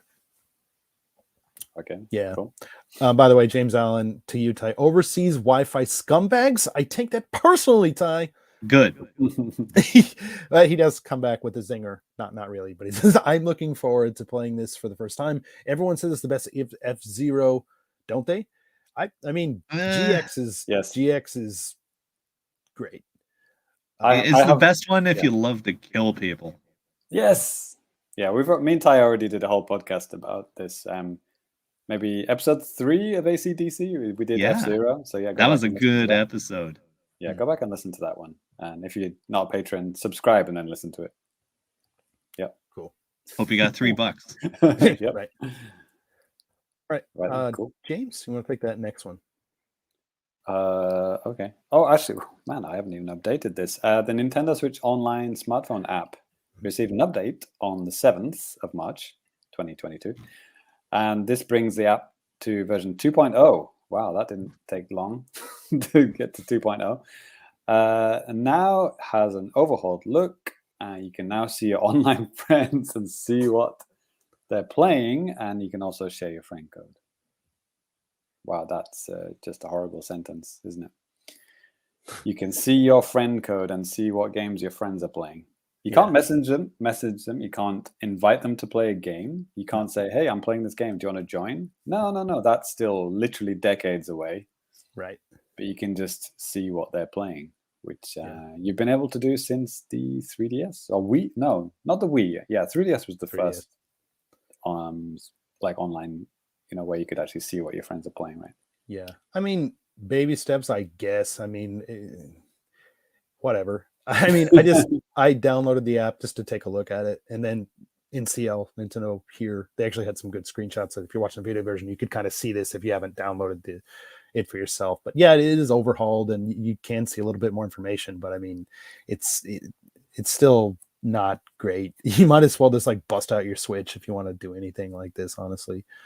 So, what's the app called again? Nintendo Switch Online. Oh, okay, I got like 3 Nintendo apps, and Right. I forget They which all one kind is. of they all kind of look the same, and you have to like open them up to like see what the heck is going on. And it's kind of weird. Yeah, there's the My Nintendo app, and then there's the Nintendo Switch app, Right. right? And then I've got a Switch Parentals app as well. Ah, right. Which maybe you don't use. I do not. Okay, cool. Well, I can see what people are playing. Great. Mm-hmm. That's useful. Nintendo Dad is playing Dawn of the Monsters. I don't know. He was talking about that on the on Twitter. I saw him. Cool. Well, this next little bit, this was totally random, and oh my god, somebody was tweeting about it. I think his name is Jacano, I think, on Twitter, and okay, so get this. Speaking of 64DD stuff, another kind of 64DD thing kind of came out of nowhere via Famitsu. So the original soundtrack for Doshin the Giant is getting a re-release here in Japan on LP. Wow, that's random. And it's coming out like on May 25th. It's like 3,600 some yen, like $33 USD or whatever with the exchange rate is or something like that. And I mean the box art or the box art or whatever is kind of like campy, I think. But I went ahead and just threw down because it was on Amazon. It was and it's supposedly limited to like Amazon said it's limited to 500 copies. This other website, Disc Union, says it's limited to 1,000. So it's like, I don't know if that's per website or what. So I was like, I need this. Probably. I don't even have a record player. But I was going to say, no. Can you even buy record players these days? Well, probably in Japan, yeah. Yeah. I mean, you could bust, dude. Yeah, of course you can. Maybe you can rent them from Tsutai. Oh, right. No, I mean, I really don't. The thing is, I mean, I have this linked up on our news story and stuff like that too. If you actually want to listen to this, you can find this soundtrack online on YouTube. It's on SoundCloud. It's on all sorts of different things. There are ways to listen to this in a modern way. But these are like being remastered and stuff like that. So it's kind of cool. But yeah, some people swear by them. They say they sound better, right? Don't know.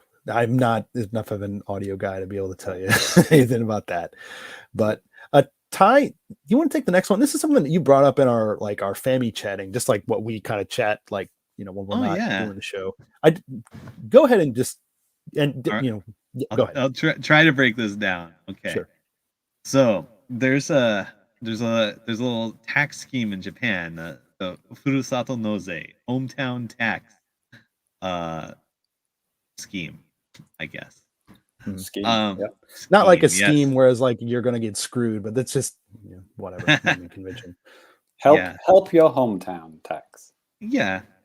So, as I understand it, you can send money to a certain prefecture of Japan and get goods in return, and it'll like all like be refunded on your taxes, or like you get a rebate for it. That's right. But like the bottom line here is you can get King of Fighters 15 for free. Right. Yeah. So Like- yeah, there's basically goods you can get, and you just write it all off. Yeah. And like so Go one of ahead, those sorry. is King of Fighters, so which is which goes to support Osaka, I believe. Mhm. And there were a couple other games on there. What did they have? They had Samurai Showdown Collection, which is on Switch. I don't know if the Switch version is on the eligible for the rebate stuff, but I don't see why it wouldn't I didn't be. check that. Yeah, and I think there was like a Metal Slug or something. Hmm. More likely than the Xbox version being on there. Yeah. There are no. I mean, Ginky, he'll tell you this, and I'll tell you this too. You're hard pressed to find a lot of like physical Xbox releases these days. Right. Although I do have the rare Xbox physical release of Puyo Puyo Tetris. Oh, nice. Yes, not available digitally. Let's go. Right. All right. So, yeah, if you live in Japan and you pay taxes in Japan, you can get free King of Fighters. Yeah. So, and just to explain it, what this is usually used for is because I've already just filed my taxes, so I don't know about you guys, but like, for example, if you live in a prefecture which is famous for apples, you can give some money to the apple farmers, and they will give you some apples, and then that money will be refundable as a tax break, right? But these days, you don't even have to live in the prefecture. You could just like buy some apples from that delicious apple prefecture and get them sent to your house miles away, and you can still get the rebate. But now it's like even stuff is like not even like from farmers. It's just fucking anything, video games. Right? So now anything is like tax refundable, right? So and it's kind of cool. This is all basically there is a limit on how much you can spend doing this, and like whenever you first do this, because like King of Fighters is listed at like 27,000 yen, like basically $250.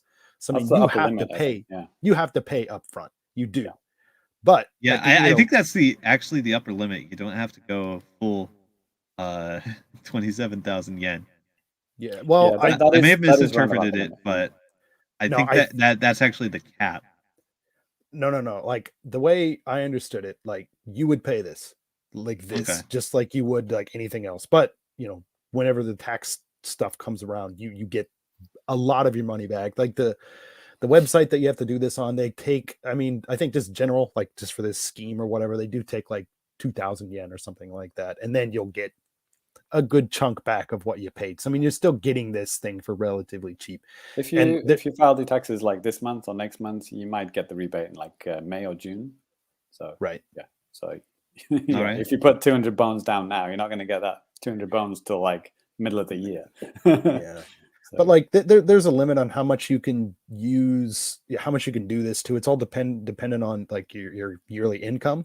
Like for example, if you make like $30,000 a year, you can only spend like, I don't know, $400 on like doing this type of stuff. You can't, you know what I mean? Because if you don't, then people are just going to be basically getting free shit all the time, essentially. By the way, if you just tuned in, you're listening to Tax Chat on the Famicast. Next, we're going to talk about septic tank. No, last year I probably could have told you a lot about septic tanks and discounts and stuff like that, but it's kind of the Twitter thread. No, wait, the Twitter thread. I saw this and also mentioned R-Type Final 2 and Cotton Reboots. Okay, so those are a couple other games you can write off on your taxes. That's right. There it is. Get some potatoes, a couple of apples, and then throw in a few video games while you're at it. So next is me. So yes, this is funny. So the very second I uninstalled Doom Eternal after I finished it, great game. So thank you very much. Job done. Uninstall it from my Switch. to free up the whatever 17 gigabytes it was taking up. I got an email from Bethesda. It says, "Hey, there's a huge update coming to Doom Eternal." The 6.66 update.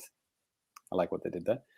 It's going to have a brand new horde mode, online horde mode.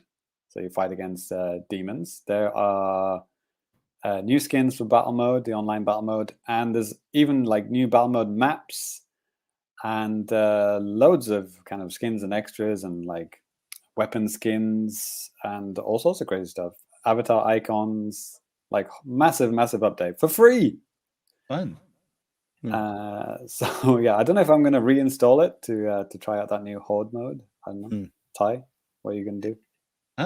Sooner or later. I mean, I think I still have the DLC on my playlist.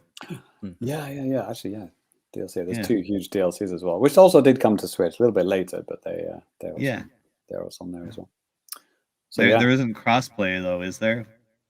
If there was, we could have a lot of fun playing together. That's a good question. I don't think so. I remember playing it online when it first came out with maybe Lemonade and I played it together. I think so. Oh no, maybe that was the first Doom. Or was that Doom Eternal? I can't remember. I think it was Eternal. Yeah, maybe it was that Doom Eternal. Yeah. Anyway, it's cool. I mean, it works. Yeah, it works fine on Switch. It was fun actually. I like you play as the demons, right? Yeah, it was you and Lemonade. I remember because I watched it, and that's what. Yeah, it's cool. Yeah, you can play as like the flying demons, and you kill the other guy when he's the Doom Slayer. It's cool. It's fun. Danny, what up? Yep. So to close this out, so there is actually a new game trial coming, and it's not Nekotomo. I know you guys are disappointed, but we just missed that one. Right. So this one actually is not coming to Japan, and there's really kind of no wondering why here. But the next game trial for the West is actually Monster Hunter Rise.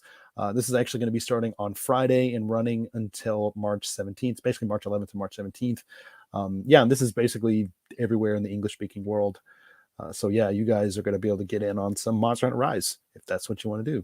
So that's a pretty big, high-profile game. I mean, I can't think of anything bigger. There's been some big indie stuff and obviously big Nintendo stuff, but this is pretty damn big.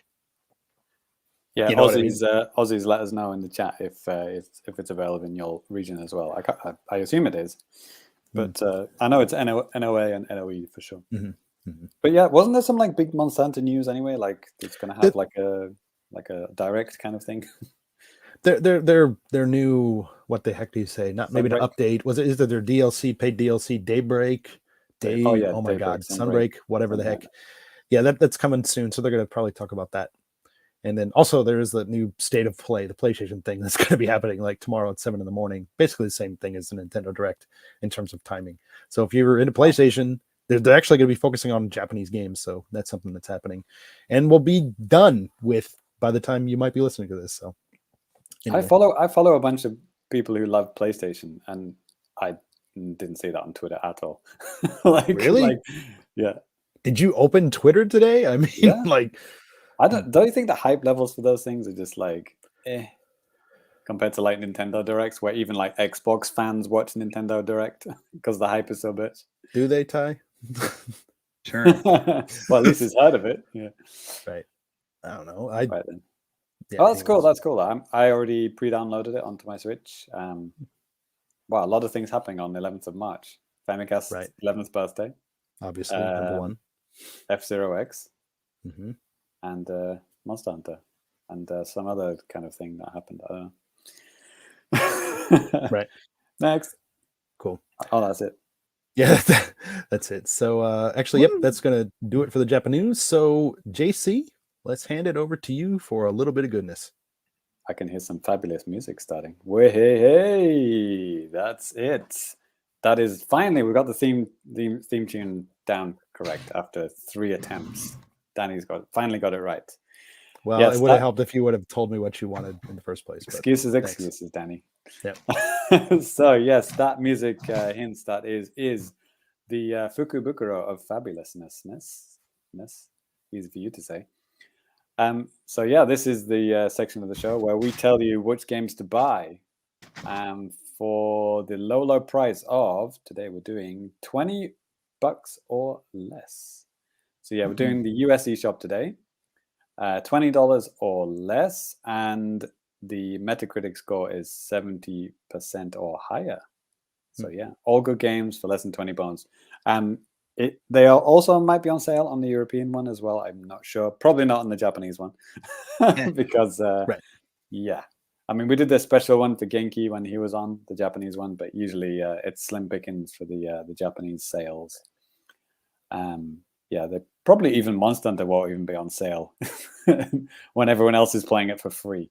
Right. But anyway, so yeah, let's check it out. And yeah, if you guys see any games that you know and you think is worth recommending, be sure to shout it out in the chat. So here we go. So the obvious, I mean, Mario and Rabbids. I don't think, Danny, you didn't get this, did you? I did. Oh, you did. Have you played it more than 30 minutes, or? I played maybe for a couple hours, but okay, something came out, you know, and so I just. People always recommend that. It's like, oh, dude, you have to buy. You have to buy. Even when somebody says, "Oh, I hate that. That looks shit," and then that usually attracts like 5 people to say, "No, no, no, it's really, really, really good." Right. It's $10 at the moment, down from 60. That game is never 60. It's always like less than 20, isn't it? Maybe when it first came out, but yeah. Immortals Phoenix Rising. That's another kind of like Breath of the Wild / Assassin's Creed looking game. Basically Assassin's Creed Odyssey with different character models more. It looks like Breath of the Wild, yeah. Mythological. That's $15. And or you can play Assassin's Creed for realsies, the Rebel Collection, which is Black Flag, Rogue, and that's it. That's it. There's 2. I don't know why I thought it was 3. Yeah, I have the physical version of that. Oh, nice. The Switch one? Yeah. Cool. Was it $15? It was relatively cheap. I mean, you know, for Japan. Yeah, so 2 games for $15, worth a thing. And we've already done the SteamWorld games. I mean, come on, I tell you every single time here. Then we have Need for Speed Hot Pursuit, which is down from 40 to $10. Has anyone played the Hot Pursuit? No, not that one in particular, but I played a couple Need for Speeds. They're fun. Oh, man, I always get it mixed up with Burnout. That's not Burnout. But coincidentally, Burnout is also on sale. That game slaps. Yeah, Burnout Paradise Remastered. Looks cool. Like even when it came out, I kind of wanted to get it. My buddy Ricky, he bought it and he told me I think he liked it a lot. Ricky, if you're listening and you hated it, I'm sorry. I'm not. So yeah, I mean, if that was on the Japanese eShop or even the UK eShop, I would get that. Hopefully it is. It's $9.89 at the moment. So yeah, Americans for sure. You might want to get onto that one. Yeah.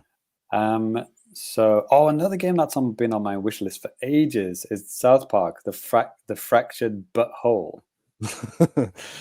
That's been on my wish list for a long time. Actually, it sometimes comes down in sale. Sure, that's down from $60 to $17.83. That's not too bad actually. That's the sequel. There's one. The Stick of Truth is the first one.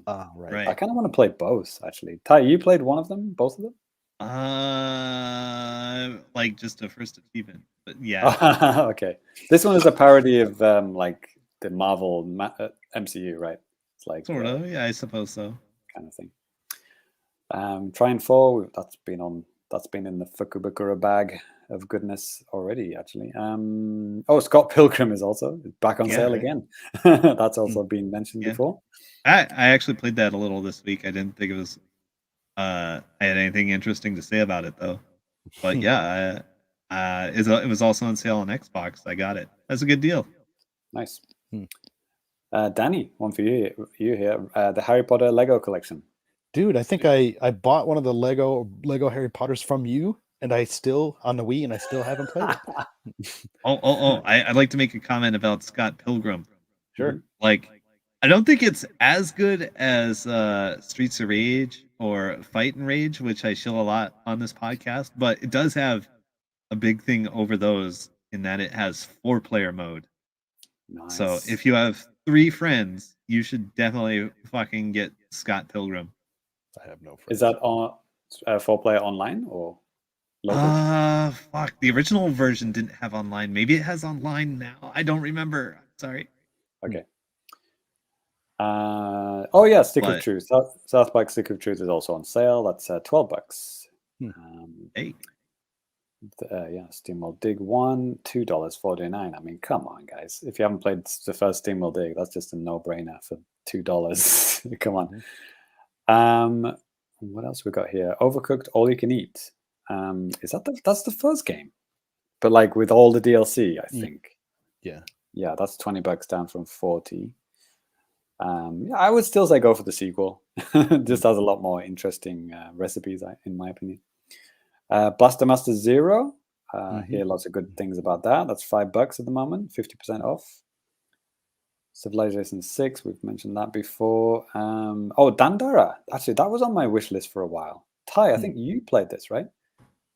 which one is Dandara. that? Is that the one where you bounce off walls and Yes, ceilings? exactly.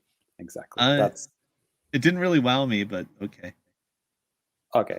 Well, if anyone is interested in that one, that's $5.24 at the moment. Yeah. 65% off. Pretty good. Darius Cosmic Collection. Ooh, that's pretty good. Lowest price ever, apparently. Just under $20, down from $45. Is that the one that's on Steam that has like 1 million DLCs with like guest characters from like every shmup ever made? Sure. It doesn't have other. Whoa, this one says eShop only. But, it is available on other platforms. I'm thinking of a Darius Burst. Okay. Darius Burst. Okay. I don't know so that. yeah, this must be a bunch of retro games. I'm a big fan of Darius Twin on Super Nintendo. Played the shit out of that. Deku Deal says it's only on Sony and Nintendo. Right. At the moment. No PC? Okay. No PC or Xbone. So that was Darius Collection. Valfaris. Oh man, this is highly, highly recommended from me. Oh yeah, for $11. $11.24. Let's go. That was like in my top 5 games of the year that it came out. It was definitely one indie game of the year that it came out. It's fucking awesome. I really, really like Valfaris. Danny, game for you, The Room. Yeah, different The Room, but yeah, that'd be great if it was. Maybe. This one, Haven. Oh, this is on sale. Actually, I just saw like a video about this recently. Haven. We played this at like TGS, maybe the last real TGS that before the pandemic. I played like a PC like super early build of this, and I remember saying to the producer, "This needs to be on Switch." And then 2 years later, it was on Switch. So you're welcome. Made it happen. Yeah, Haven. Basically, it's like a 3D adventure game, but like you're playing a couple, like a young couple, like in their 20s, and like you're exploring this like uninhabited planet, just like it's got like monsters and stuff. But then every night, you go back to your little spaceship, and you just do kind of couple things, like you make out or watch TV together on the sofa. It's kind of like really weird. That thing. Yeah. Sorry to interrupt here, but JCat kind of just popped in with some breaking news. I'm pretty sure she's not kidding. But yeah, Advance Wars was just delayed due to a world circumstances. In quotes. Shit, right. I don't think that's the first time. Didn't the first one came out on 9/11, if I remember. Whoa. there was like that PlayStation exclusive racing game. Man, I can't remember what it is. You can play like in cars or bikes and stuff. Do you remember that? It's like a PlayStation 3. PlayStation 3. That, oh my God. I know it's like I had it. That was one of the first games I bought with a PlayStation 3. And the game was based, and like the sequel was going to be based like on the earthquakes happening and like things erupting and being destroyed, like the environment's being destroyed in front of you. And that was supposed to come out on like March, that year, March 2011. And that got cancelled because of that. So yeah, similar vibes. So I'm reading on Nintendo Europe's tweet. In light of recent world events, we have made the decision to delay Advance Wars 1 and 2 Reboot Camp, which was originally scheduled to release on Nintendo Switch on April 8th. Please stay tuned for updates on a new release date. Okay. Do they have like characters like based on Russian style characters? I don't. Yeah, the whole Blue Moon country is very Russian flavored. Holy shit! If I remember. Man, rip. So, well, yeah, obviously we hope that situation gets better. The real situation, not the game situation. Yeah. Right. That sucks. So, this is another game I heard a lot good things about. Ghost Runner. So this is like a kind of FPS kind of puzzle game, but like you kind of Mirror's Edge. Do you guys remember Mirror's Edge? Hell Very yeah. similar vibes to that. But you're like a guy with a sword running through like neon Tokyo and like cutting fools up and stuff like that. Oh yeah, I've seen this. Looks fun. Yeah, it's $12 at the moment, down from 30. Seems like a good deal. Scribble Notes, we talked about that. That's a mega pack of Scribble Notes. I don't know how many games are in that. Oh, it's got the DC version as well. Cool. It's got Batman on there. That's $20. Miku. Ty, did you buy this one? No, I might. Okay. That's $19.69 at the moment. 69. Nice. Street Fighter 30th anniversary collection. Ty's favorite game to play online. Is bad net code warning. That's under $20. If you want to play it offline, go nuts. Yeah, like for the extras and stuff, it's a pretty good deal, but yeah, but don't plan on playing it online, especially on the fucking Wi-Fi land Switch. Exactly. Yikes. Sorry. And I think that's about it. Hotline Miami collection is down to $19.99. I know a lot of people. I thought I bought that on Xbox, but like apparently it was a fever dream, and I didn't. It was on sale too. I missed the sale. I could swear I clicked it, but Xbox disagrees. Well, James, I mean, yes. Oh, go ahead. I just watched Ghostbusters Afterlife, which delayed. I delayed watching it because I got sick and stuff like that. But yeah, the movie was awesome. I really liked it. It's like a real true Ghostbusters sequel. But this game, the Ghostbusters video game, is technically Ghostbusters 3, and it has all the voice casts, and it's cool. But it is very much a generic action game. You have to be really, really into Ghostbusters to like it, which I am. But yeah, if you're a super Ghostbusters fan, it's worth it. But I trust it respects the lore. Yeah, it does. Okay. Oh, Call of Juarez. I also got that. That's a good game. 1488 at the moment. Blah blah blah. And nothing else standing out. Demon Turf, let's go. Yeah, Demon Turf. Shit! Holy shit! Wow, that wasn't planned, by the way, Ty. Yeah. The game that Ty literally just talked about is on sale for $19.99. Yeah, and if you don't remember what happened 45 minutes ago, I shielded for it pretty hard. It's very good. Right. Yeah. There it is. Cool. That's about it. Wow, a lot of good games on sale. So yeah, check it out. Cotton. That's one of the games you can get for free with the Furusato Nose scheme. I think. Well, James, like, if you could, I'd say post a link up in the chat. Even if you're watching on YouTube after the fact, you can look at the live chat relay and you can see that there. If I don't forget, I'll probably put it in the description box so you can see that. If I don't forget, I'll probably put it on the side article. If I'm feeling really wild, I might even link it up on the audio enhanced version of the podcast as well. So yeah, just post it in the YouTube chat. So if you want to swing by the chat, you'll be able to see it there. Look for the very long link. Right. You should have. If you're at this point, you'll see it. Yeah. So cool. Okey-dokey. Right then. So that's some good stuff to be playing over the next couple of weeks. Please do enjoy. And then I'll pass it over for our next Brussels segment from Mr. Ty. Hell yeah. It's time. It's garbage day. It's it's trash week. It's time for the anime trash unboxing. There it is. It is looking a little bit more organized in there, Ty. A little bit, yeah. Is it? A little bit. Sort of. I mean, No. Okay. Well, I've been pretty good about like keeping the empty boxes out of here. Although this box right here, it's full of stuffed toys for James' kids. Ooh, exciting! Yeah. What? Here we go. So Jay Cat's excited. Hell yeah, I'm excited too. I got some fun stuff this week. I know I do. All right. It's not the biggest week, but I do have 5 boxes. Okay. So yeah, what I do is I play online UFO catcher, and I now play on 4 different sites, which are Four Sega sites. Catcher, which rebranded to Golton, which again rebranded today as Sega's pulling out of the business. So now it's like Gigo Catcher. It's getting more and more complicated. Yeah. What else? I play Taito Online Crane, which is extremely Japan only. I play Oriba, which is pretty worldwide. And what was the other one? Tokyo Catch, which is actually in Tokyo, but it's seems to cater to foreign customers more than anything.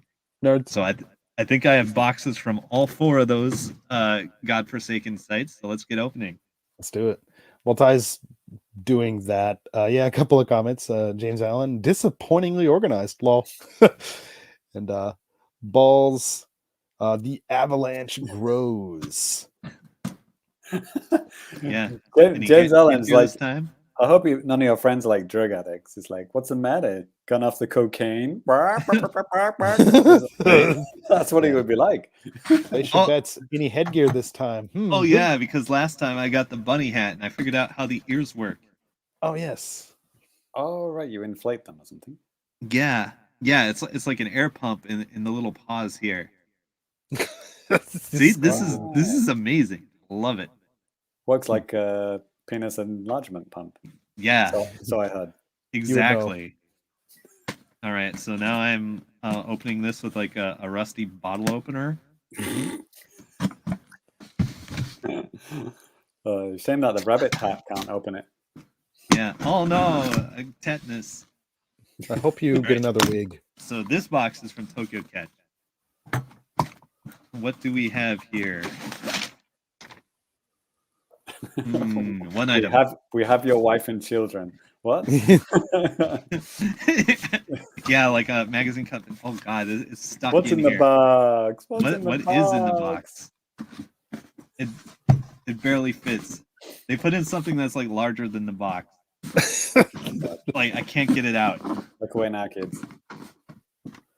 Ugh. All right. As if kids.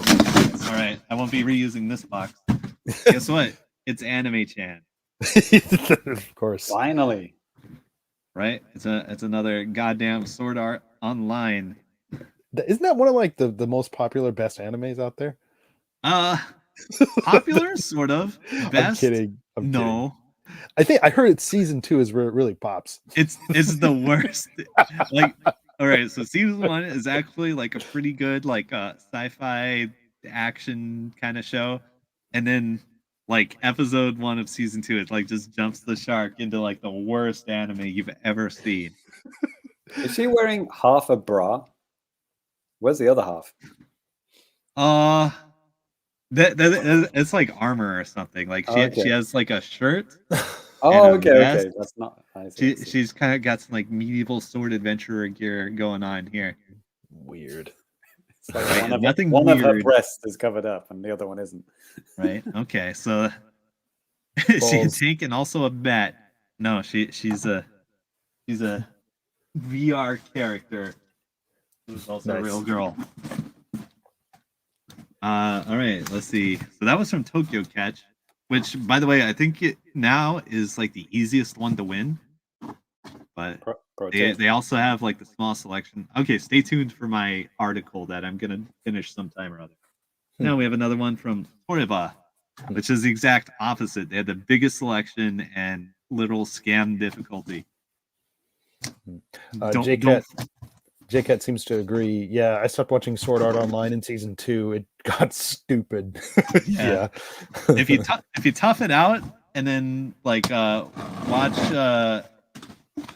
the one where they go into the fucking cowboy world VR, that has its moments. I don't know. Let's see, what do we got here? Isn't that Westworld? Right, that's what I was thinking. All right, are you ready? Are we? We have another Miku. Okay. This is the spring Sakura noodle stopper. Hmm. Yep. This is what you're in for every week. Right. And after that, you can buy Hatsune Miku Logic Paint S for $8.54. Yeah, that's a big deal. It's on sale now. I don't even know Let's what go. it is. Is that a paint game? Painting game starring Miku. Nice. All right. Now we have Golton. This may be the last time you see a Golton box. You should 'Cause keep it. Right. Like, hey, be careful opening it. It's a collector's item. Right. I still have some Sega Catcher boxes, I think, like folded up. Keep them for like 20 years and sell them on Metacarty for like, $50. I don't think so. No, seriously, I might buy them. Okay, I guess there are guys like you out there. So Yes. sure. Hey, man, I've bought empty boxes off Metacarty before. You don't want to know how much I paid for some of them. Yikes. Or how All much right. I'm So thinking what about do we paying got for here? another. More packing paper. A crate of aero gauge boxes my for God. $500. Yes. I've got a plush anime chan. Nice. Yeah. This is one of the quintuplets from that show. Yeah. That one. Love that one. Yeah. I had the figure somewhere, but yeah, I don't remember winning this. I think this was the random prize. All right. So get this. I was on Golton, and that site, like, it just stopped taking my credit card for some reason. All right. I remember you saying that. And it doesn't give free plays, except you get like 20 points every day you log in, which is like a tenth of a free play. Oof. Or no, I think they give you 40 points. So like if you log in like 5 days, you can get like one free play. So I logged in 5 days in a row, got one free play, and then I won. Nice. Yeah, it was the most amazing shot of all time. So yeah, I have this anime chan, absolutely free. Cool. All right, I'm just throwing the boxes around. Okay. While you're opening out the next one, James Allen. My life is now complete. Now I know what a noodle stopper is. Stopper. Stopper. Episode title. Noodle stopper. That's fine. All right, now the long box from Christ. I tore the label off. I think this is from Taito, maybe. Body pillow. Gotta be. Yep. James Allen says now he just needs to understand got good net code, and then everything will be all good. Yeah. Good luck. I think this was another free get, so to speak. Yeah, so on Taito you get one free play every day, and then like a couple cents worth of free credits. It's mostly about the free play. 2 things in here, okay. Ooh, what the hell is this? Ooh, it's the new Evangelion figure. Let's go. It's Rei. There it is. Got the black bodysuit. Neat. You kids like Evangelion? I'm down. I like it. All right, now here's the trash we've all been waiting for. All right, so this is, I think this is like a hangable tapestry with a big boob anime girl. so all right, yeah, this is why people tune in. Right. So I'm actually gonna open this up, make sure they sent me the right one. Yes. Can you inflate the boobs? Fuck. Okay, yeah, I guess that's the thing. Oh my god, there's parts. That's the inflator. Oh yeah, this is definitely the big boob girl. I can see her head. No, Right. that's a boob. That's one Here of you her go. boobs. Right there. The left one. Okay. Big anime boobs. Okay, and I just dropped all the components on the floor, so I'm not gonna do that. All right, now one box left, the biggest box. I actually opened it ahead of time because I wanted to get into this. But I think I have 3 items in here. Oh yeah. Man, what the? Do I already have one of these? No, I don't think so. All right, here we go. Fuck. Okay, I guess I'll get this one first. We have the fucking bunny girl. It's Rem again.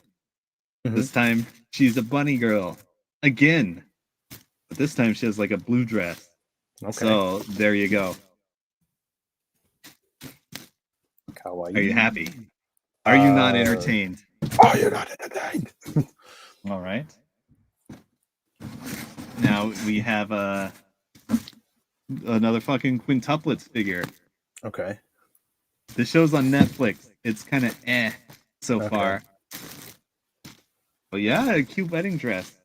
Yeah. Thanks. Oh, you're not There talking you to go. Thanks. But now here's what you've been waiting for. The Melody Station keyboard. That's right. I want a keyboard. I actually opened this up already and I put it somewhere. So this is actually a fake unboxing on this particular box. So you're a liar. Yeah, I'm a liar and a fraud. Welcome to the club. Yeah, but yeah, I have this. It's like a mini keyboard. You can tell how wide it is from this box. And I put it somewhere, and I just got some batteries for it, but it also plugs into USB apparently. Mm-hmm. And yeah, I'll report back on this after my neighbors pound on the wall or something. All right, so that'll do it for Anime Trash Box. All right, cool. I hope you like that. Oh, sorry, I was going to say, I think the reason why people like this segment is because it's like watching Thai at Christmas time, but like every episode. It's like it's great. Every app is Christmas. Yeah, it's nice. It's fun. It gives you those endorphins. That's right. Nintendo 64. Every episode. Anime-chan. Yeah. JCat did say one can never have too many Anime-chan. That is very true. That's true. Cool. All right. Also, James Allen is very disappointed in you. You are a fraud and a liar. So I defrauded you because I wanted to play with my keyboard early. There it is. Aren't you allowed to open one present on Christmas early? No. Santa Claus doesn't come on Christmas Eve at like 6 p.m., dude. He comes like after midnight. Duh. He comes in March after the tax rebate. Right. That's exactly right. All right. Well, that is going to do it for the anime trash. We're going to move into a little bit of feedback right before we close out the show. All right. So if you guys want to send us some feedback, there are a couple of different ways you can hit us up. You can hit us up via email at thefamicast@gmail.com. Hit us up on Twitter at thefamicast. Sound off on YouTube comments. Sound off on the website. Call us on our personal phones. We'll give you all of that. No. But yeah, and then you can have your comments. Line. You mean line, right? You've got to share our lines. Fax numbers, all that type of stuff. And there you go. You can have your comment read out on the show like these guys. I'm going to go through a couple of different YouTube comments, and JC's going to do a couple of things on Twitter. James, do you want to go first? Do you want me to go first, or you're all ready to go? Yes, I am. Perfect. So, wow. We got our most retweeted and liked tweet of all time since the last episode, which is pretty amazing. So it was kind of weird because it was just literally a random photo that I took. Where is it? Was it this one? Loads of people replied to it, so I can't really read all of them. But It was. Oh no, that's a different Kirby thing. This is Pedro Ketawa. He says, "Wow, I wish this kind of stuff would be available, even." Outside of Japan. I think he means outside of Japan. I will totally get the Switch case, the cartridge holder, and the Kirby plushie. Yeah, lots of cool Kirby merch. Check out the story. Check out the Famicast.com for awesome pictures of all that. I think this one is this one. Yeah, so this is the photo I took. I was in Tokyo, just hanging out, and I saw, cool, Kirby billboard at the train station. Snapped a picture, tweeted it out. By the time I got home, it got like, I don't know, 50 likes or something like that. The next day it was like 200. The next day it's like 500. It's like, what? Crazy. So it's just the Kirby Discovery poster. It's a great picture. I mean, just the ad. I'm talking about just like that. It looks great. I mean, if you're not watching the video version or if you haven't seen the tweet, it's just like a Switch OLED laying on like a table. And Yeah, it's a nice picture, isn't it? They got the sakura petals on the blue wooden table, and then Yeah. Kirby on the Switch OLED. And it's he's literally shooting a guy in the face, by the way. Right. Yeah. Yes, give Kirby a gun. They gave him a gun and shoot the guy in the face. Mm-hmm. So yeah, this guy called Jag said, "God help people in Tokyo trying to avoid Kirby spoilers." Is he being sarcastic? Like Kirby spoilers? What? Probably. Genki, friend of the show. I can call him that now. Yeah, it says, "Oh cool, yeah, this game is going to sell like crazy." Hmm. Guillermo de Plant says, "Comes out the same day in Japan." Yes, that's true. It comes out everywhere on March 25th, right? That's right. Yeah. But Russ, I think he's got a different comment about a different thing. Yes. About yes. So Russ is talking about the smartphone app update. He said, "Finally, it's happening." Well, I installed it again, and I'm not impressed. Aside from the voice chat function, which I've not tested, there's nothing else there. Yeah, that's right. Well, yeah, I'm sure Russ uses the voice chat function a lot, so yeah, he should be happy. Enjoy. We all do, right? Because there's no other way to do voice chat on Nintendo console. No. So yeah, James Allen's commenting, "An excellent way to boost those points. I'm currently earning 120 points a week for playing Mario Run every day." Wow. Yeah, I was shocked. It's like, Jesus Christ, James! Like, really? I put that. I mean, I liked Mario Run. I put that up like back in whenever the hell that was, like 2016, 2017.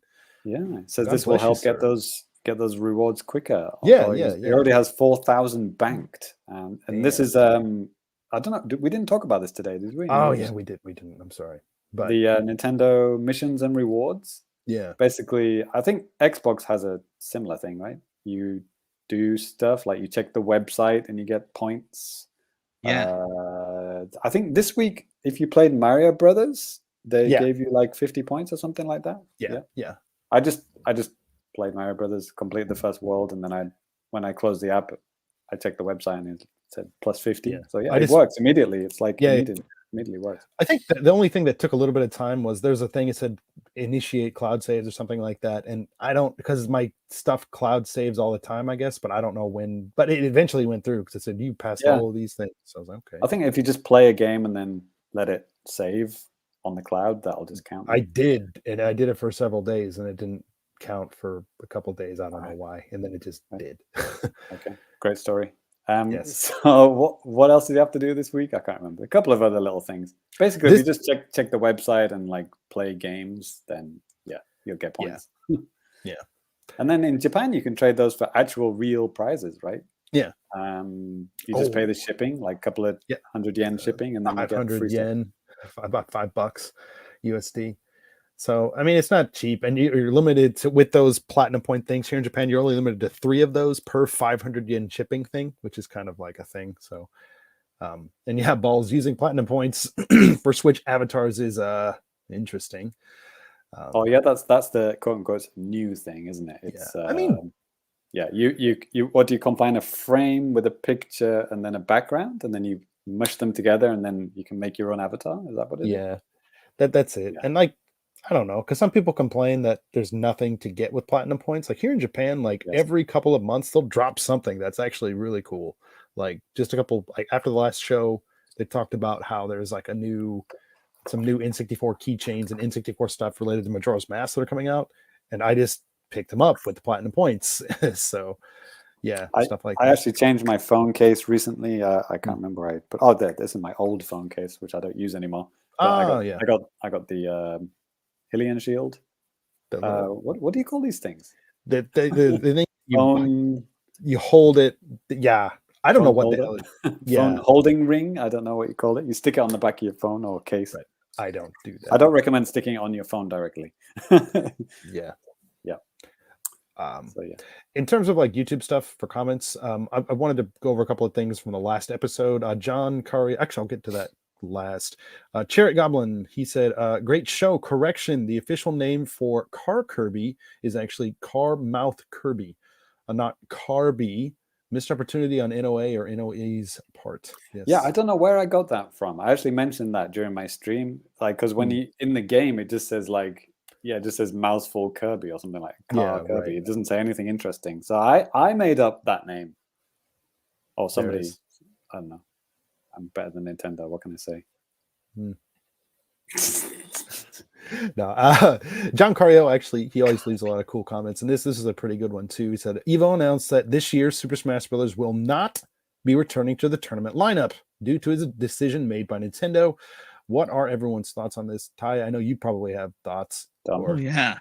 I think I tweeted it before and retweeted it. Game companies should not be the ones deciding if their games are at tournaments. Yeah, good point. I Because don't understand. It's like one step forward, one step back with Nintendo. Like, didn't they make like the Twitter account like Nintendo Versus, and they were like doing all these proactive things, and then it's just like, oh no, we're not doing that anymore. Yeah, it is as far as I know, like everyone in Weird. competitive Smash Bros. Like absolutely fucking hates dealing with Nintendo. Nintendo partnered with somebody, and like they're doing like their own competitive tour of some sort. Yeah, who they partner? Panda Global, I think. If you look at it from the outside, it's a Sony-owned event, and then you think, okay, who's to blame? It's Nintendo. It's not Sony. Sony's like the one saying, yeah, we will welcome Smash Brothers at the tournament. Nintendo's the idiots, not right. Like I think there was even a tweet or a statement from Nintendo last year. It's like, yeah, we're not planning on not going. I wonder. I mean, like I've heard people talking about it's maybe like just a marketing thing. That like, well, you know, Smash Ultimate's old. We need to move on to selling other things. Who gives a shit about Melee? You know, anything like that. I can see them thinking it from like a business perspective, but like you said, why should they have any? Well, okay, there's probably a reason, but I mean, they have a legal right to stop like a rebroadcast and shit. But we don't want 10 million people watching our game. It's bad advertising. That's again like it's the Japan side of things. They just don't understand. Like this is like free publicity, and like I swear to God, like Japanese artists and stuff like that are the same. Like music artists, a lot of them don't have YouTube channels, or they put up like, here's a 10-second snippet of my song on YouTube, and it's like, and it's probably not even monetized. So it's like, do you guys know that if you put up your fucking shit on YouTube, you guys can probably make a whole lot of money off of this from just uploading, sitting back, boom, get the bag. Yeah, they don't fucking get it. Yeah. That's why a tale eternally retold. If you have a Spotify free account in Japan, you can actually run out of free hours. Like you can only listen to a certain amount of hours per month, and I'm not making that up. Japan is like the only country to do that. Absolutely gross. Yeah. Haitani brought up a very good point, but it confuses customers. They'll think that Smash Brothers is a Sony brand. Well, you know what? Actually, I heard it is. Somebody told me that. Yeah, I have Mario on the PlayStation. My uncle works at Microsoft, and he got it for me. Dude. Yeah. What next? Banjo on a Microsoft console? I hardly think so. No way. Lemonade actually commented on the Xbox video I did. He said, hey, Titanfall was a top seller on Xbox One in Japan. That's weird. Yes, there are a lot of weird things about Xbox One in Japan. Titanfall 2, right? No. Titanfall 1. That was a hot game on Xbox early on. Yeah, there was a bundle here. I remember always seeing like a physical bundle. I don't know if it came with a physical copy. Yeah, I have it right here in the background. Oh, hold on. Ah, yes. Cool. Right there. Was it digital or physical copy of the game? I don't remember. Okay. I literally do not remember. Like I already had the digital version before I even bought this extra Xbox. I think I bought it off of maybe one of your friends or one of my other friends' friends. Okay. They were bailing out Japan. Apex is huge now as well, right? Yeah. I mean, but free to play. Yeah. And Dead by Daylight. Right. Oh man. Yeah. There's a guy I worked with last year. He is over 1,000 hours on DBD, and he's been playing since 2021. Nice. Wow. I probably stomped the shit out of him regularly. Oh, you probably did. I don't know, man. He's probably pretty good. He's 1,000. You play 1,000 hours of anything. I hope you get good. Yeah. Taipei is 1,000 hours a month. Yes. Yes. All right. Possibly true. Well, Are there even 1,000 hours in a month? What's the Wow. math on that? Don't ask me these difficult questions. No, there aren't.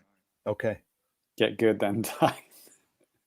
Make it Well, make it I work. often play 2 video games at once. There you go. So Yep. You open up the Windows version and the Steam version and the Xbox version. There you go. Triple the right. time. And well, I have the Switch version in my hand. Yes, Yes. exactly. All right. Any more YouTube comments, Danny? Or We'll close it off for there for right. now. A couple other things. I could read stuff about Madden 99 if you like, but go. I won't do that. Topical. Yes. All right. Well, that is going to do it for the feedback. And it's actually going to do it for the show here today, too. Oops, still got Ginky's Twitter handle up there. If that's fine. We're going to give it our Twitter handles before we go ahead and sign out of here. So if you guys want to follow us, you can. If you want to follow me, you can follow me at DannyBiv, DANNYBIV. James, where can the good folks find you? What up? It's at Famicomplicated.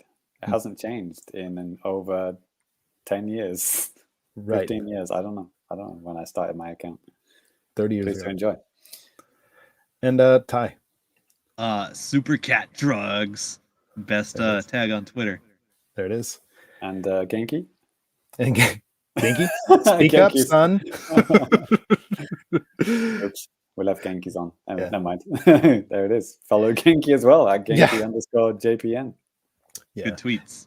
And no, if all you guys here live for us today, thank you guys so much. I hate to be this guy, but hey, please send some likes and stuff like that our way on YouTube. Don't do it if you're watching on YouTube. If you're not and you want to go out of your way, great. If you don't, well, I hate you. No, that's fine. If you're listening to the podcast version, you want to do a review, please do that. Whatever, if you can be like us on MySpace. Like us on MySpace. Ty, there was an awesome Steam bundle you wanted to mention, right? Oh yeah. Where the fuck was it? Was it Indie Gala? Hold on, I'll have it in 10 seconds. 10, 9.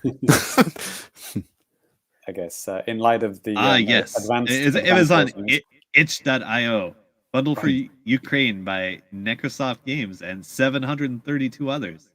991 items, $10. Yeah. Or more if you're feeling charitable.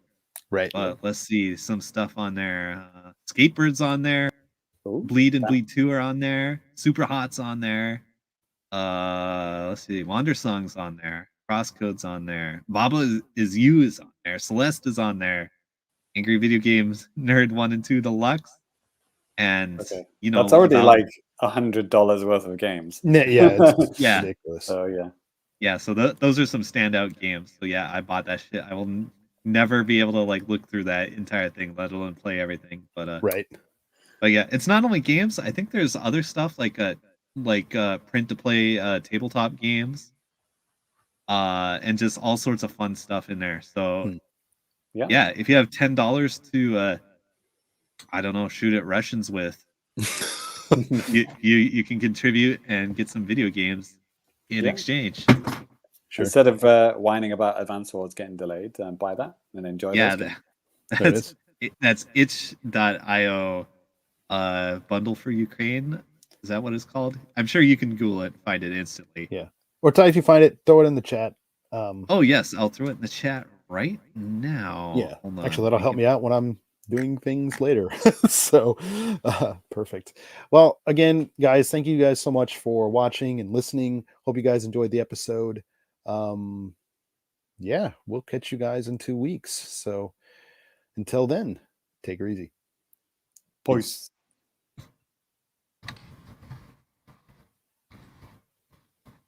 Do, do, do, do, do, do, do.